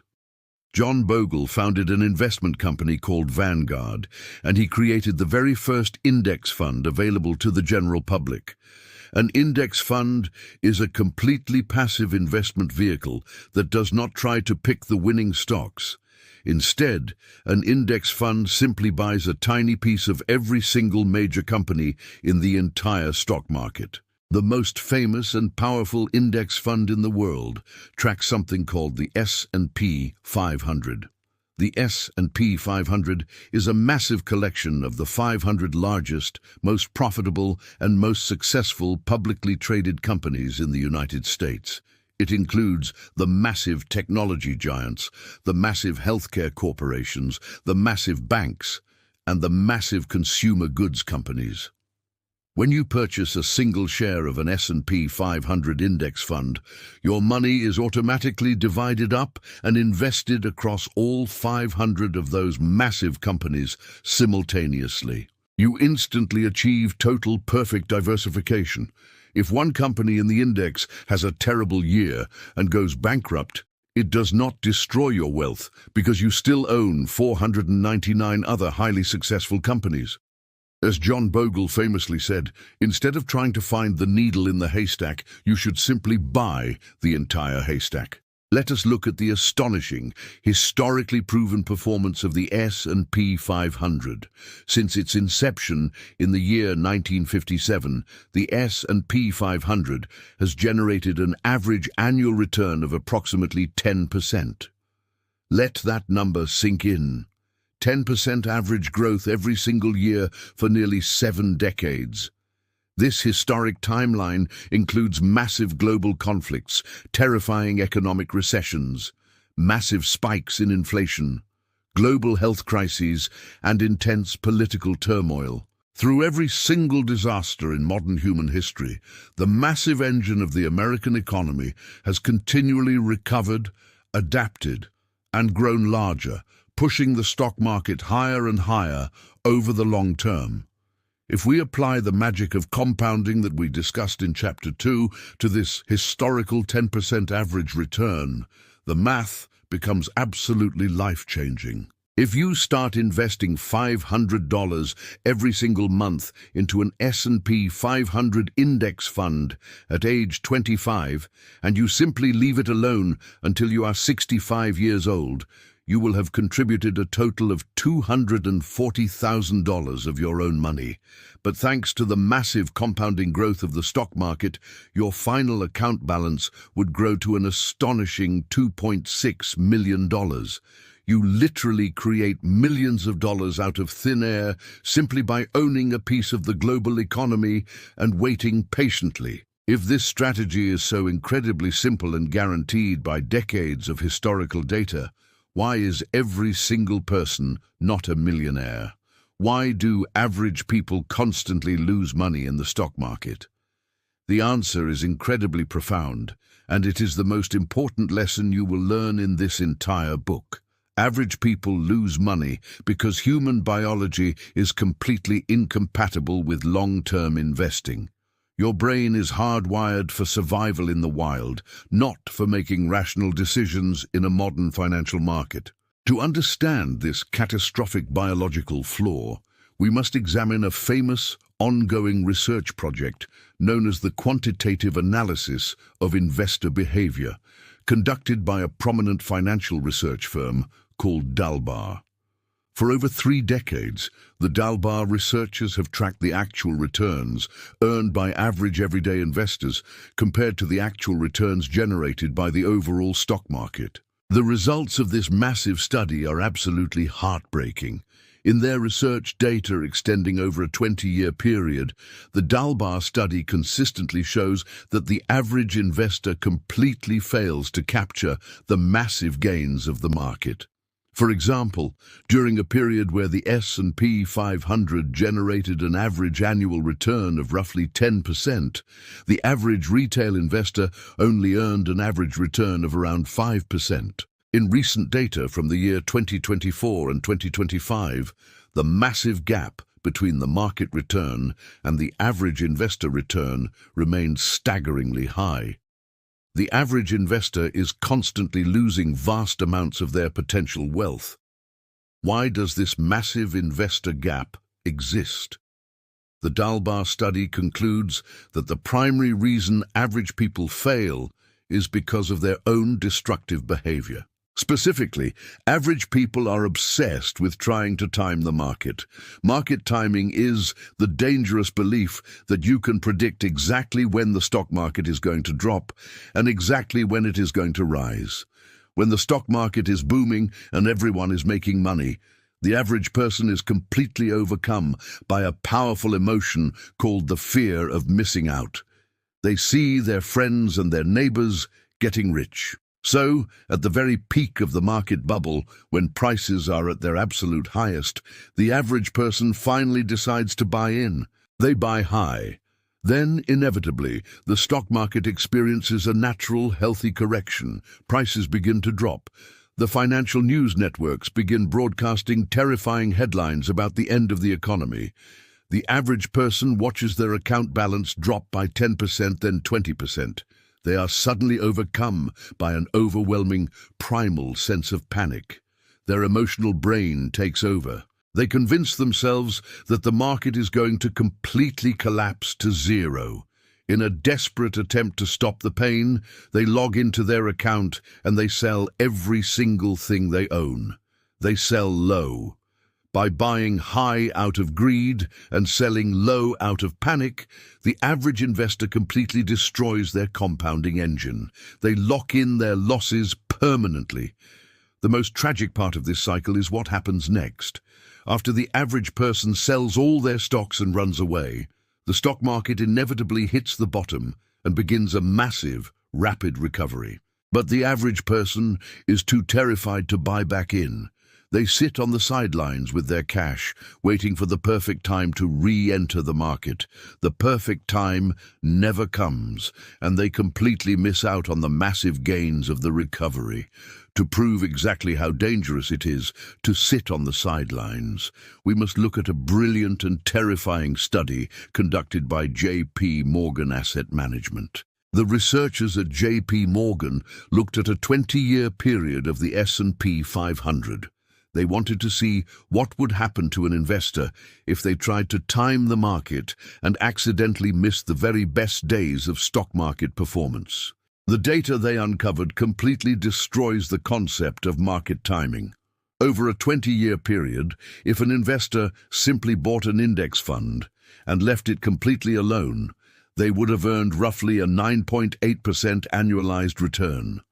But if that exact same investor tried to jump in and out of the market to avoid the crashes, and in doing so, they missed just the 10 single best days in the entire 20-year period, their return was cut almost exactly in half, dropping down to roughly 5.6%.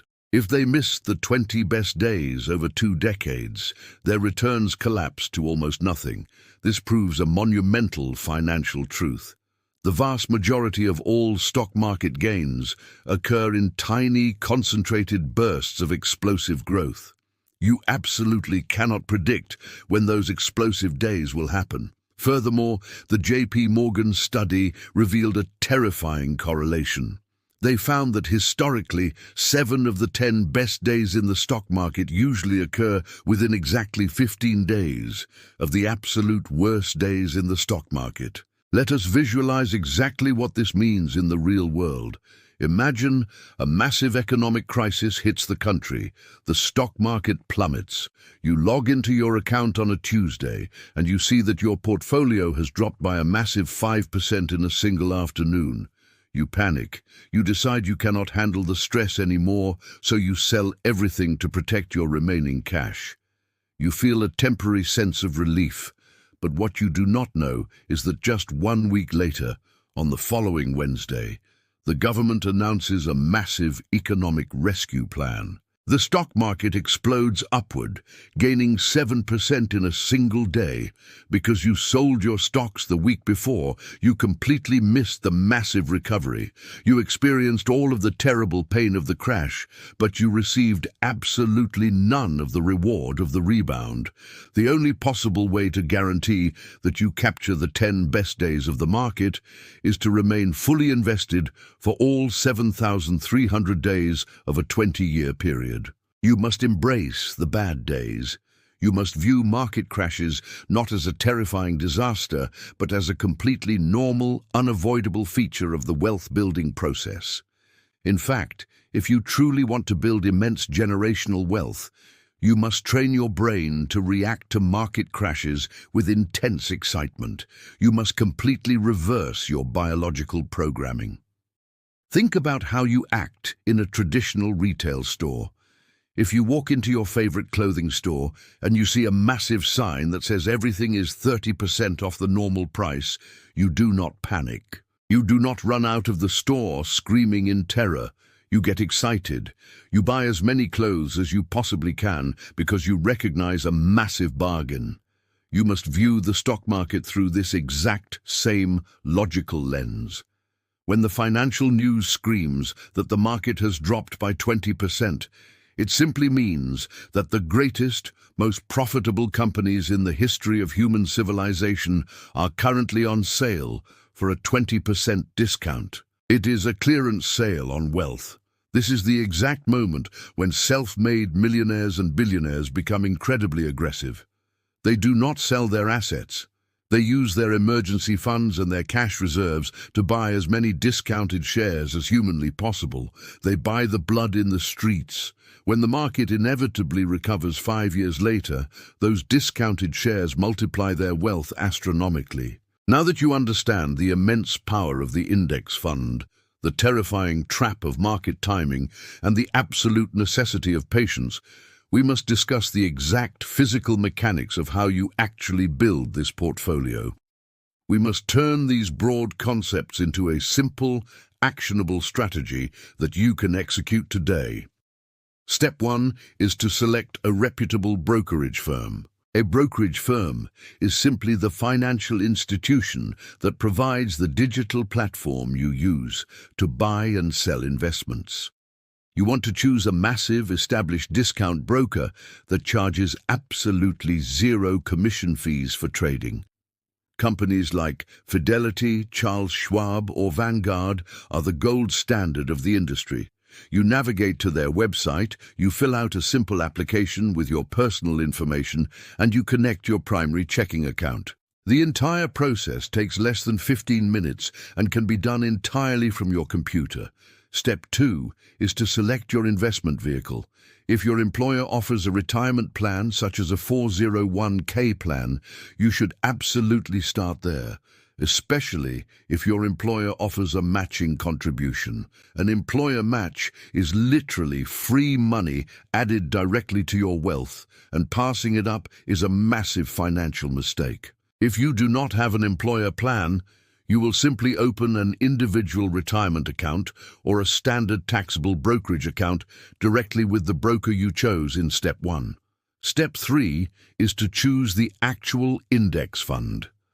You are looking for a broad market index fund that tracks the S&P 500 or the total stock market.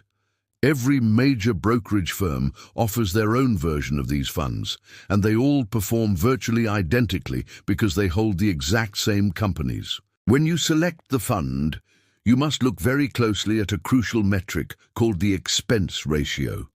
The expense ratio is the annual fee the company charges you to manage the fund. Because index funds are run by computer algorithms and not highly paid Wall Street managers, the expense ratio should be incredibly low, typically around 0.03% or lower. This means you keep nearly all of your compounding growth, instead of giving it away in massive management fees. If you want an even simpler solution, you can utilize something called a target date retirement fund. A target date fund is the ultimate set-it-and-forget-it investment vehicle. You simply look at the year you anticipate retiring. For example, if you plan to retire in the year 2055, you select the target date 2055 fund. When you are young, the fund automatically invests your money heavily into stocks to maximize your aggressive compounding growth. As you slowly age and approach the year 2055, the computer algorithm automatically begins shifting your money out of volatile stocks and into stable, secure bonds to protect your capital. You never have to manually rebalance your portfolio. The fund does all the complex mathematical work for you. Step 4 is the absolute most critical phase of the operation. You must completely automate your contributions. As we established in Chapter 3, human willpower is completely useless. If you force yourself to manually log into your brokerage account every single month to buy your index fund, you will eventually fail. You will see a negative news headline, you will get scared, and you will stop investing. You must log into your brokerage platform, find the automatic investment feature, and set it to automatically pull exactly 20% of your income directly from your bank account on the exact day you receive your paycheck.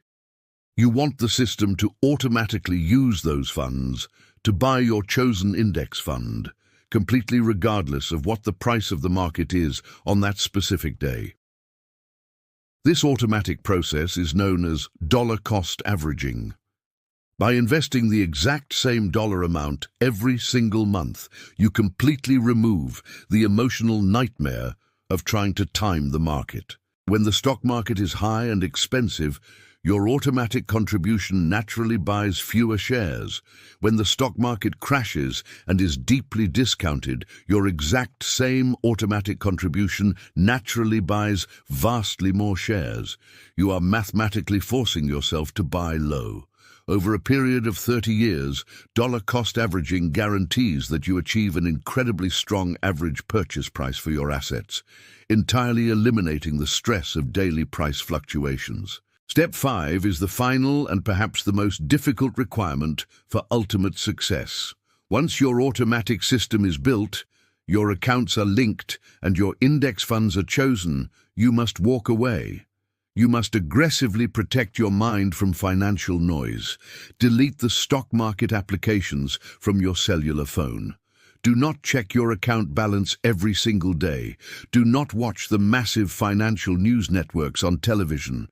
The business model of the financial media is built entirely on generating fear and outrage. If the news anchor comes on television and says the market is completely fine and you should just leave your index funds alone, no one will watch the program. To generate massive advertising revenue, they must convince you that a catastrophic economic collapse is happening every single week.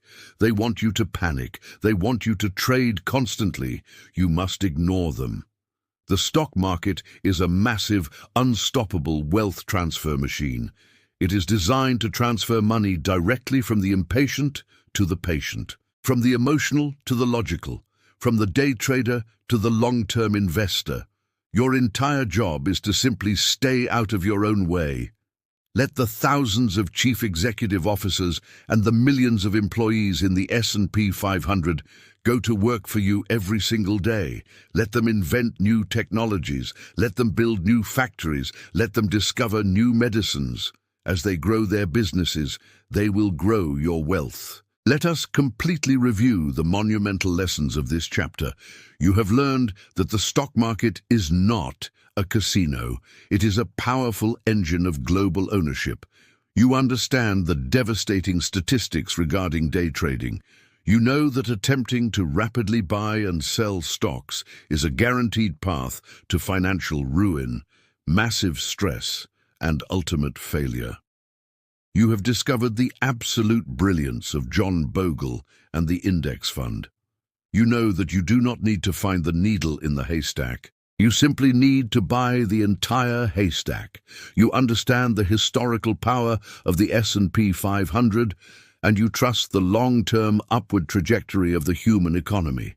You recognize the terrifying traps of human behavioral psychology. You have seen the heartbreaking data from the Dalbar study proving that average investors destroy their own wealth by panicking and trying to time the market. You will never again let your emotional brain dictate your financial decisions. You understand the profound revelation of the J.P. Morgan study. You know that missing just the 10 best days of the market will completely cripple your long-term returns. You know that the explosive, massive days of growth always happen immediately after the most terrifying crashes. You will never sit on the sidelines holding cash out of fear. You will view massive market downturns as the ultimate opportunity to buy highly discounted assets. You have the exact step-by-step physical blueprint to build your machine. You will open a low-cost brokerage account. You will select a broad market index fund or a target date fund with an incredibly low expense ratio. You will set up an automatic transfer to execute the exact same purchase every single month, perfectly utilizing the power of dollar cost averaging. The path to massive generational wealth is not hidden. It is not incredibly complex. It does not require a genius-level intelligence or a degree in advanced mathematics. It simply requires a solid plan, an automated system, and the iron discipline to do absolutely nothing when the rest of the world is losing their minds.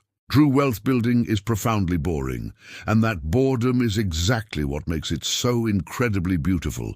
Set up your accounts this week, choose your index fund, automate your monthly contributions, and then close your computer, go outside, spend time with your family, improve your health, and focus entirely on living a magnificent life.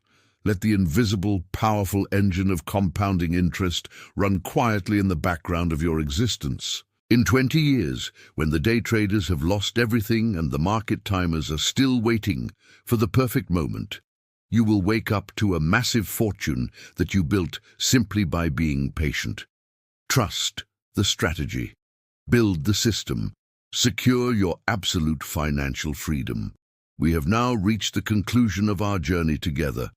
Let us take a brief moment to reflect on everything we have covered. Building wealth is entirely within your grasp.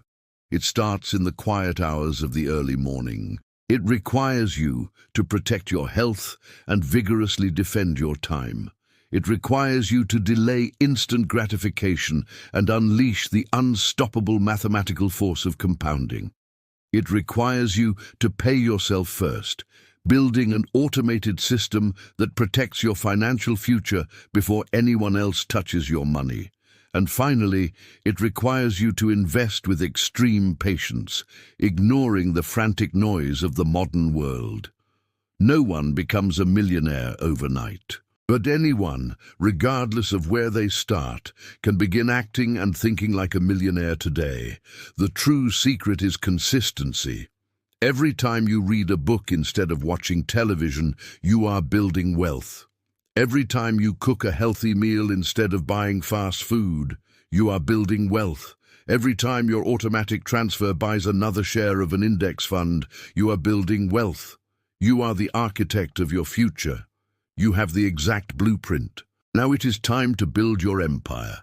Thank you so much for listening to this presentation. If you found value in this journey to financial freedom and want to keep feeding your mind with knowledge that changes your life, please hit the subscribe button right now. Your support helps bring more incredible content directly to you. Subscribe to the channel, leave a comment below with your biggest takeaway, and we will see you in the next book.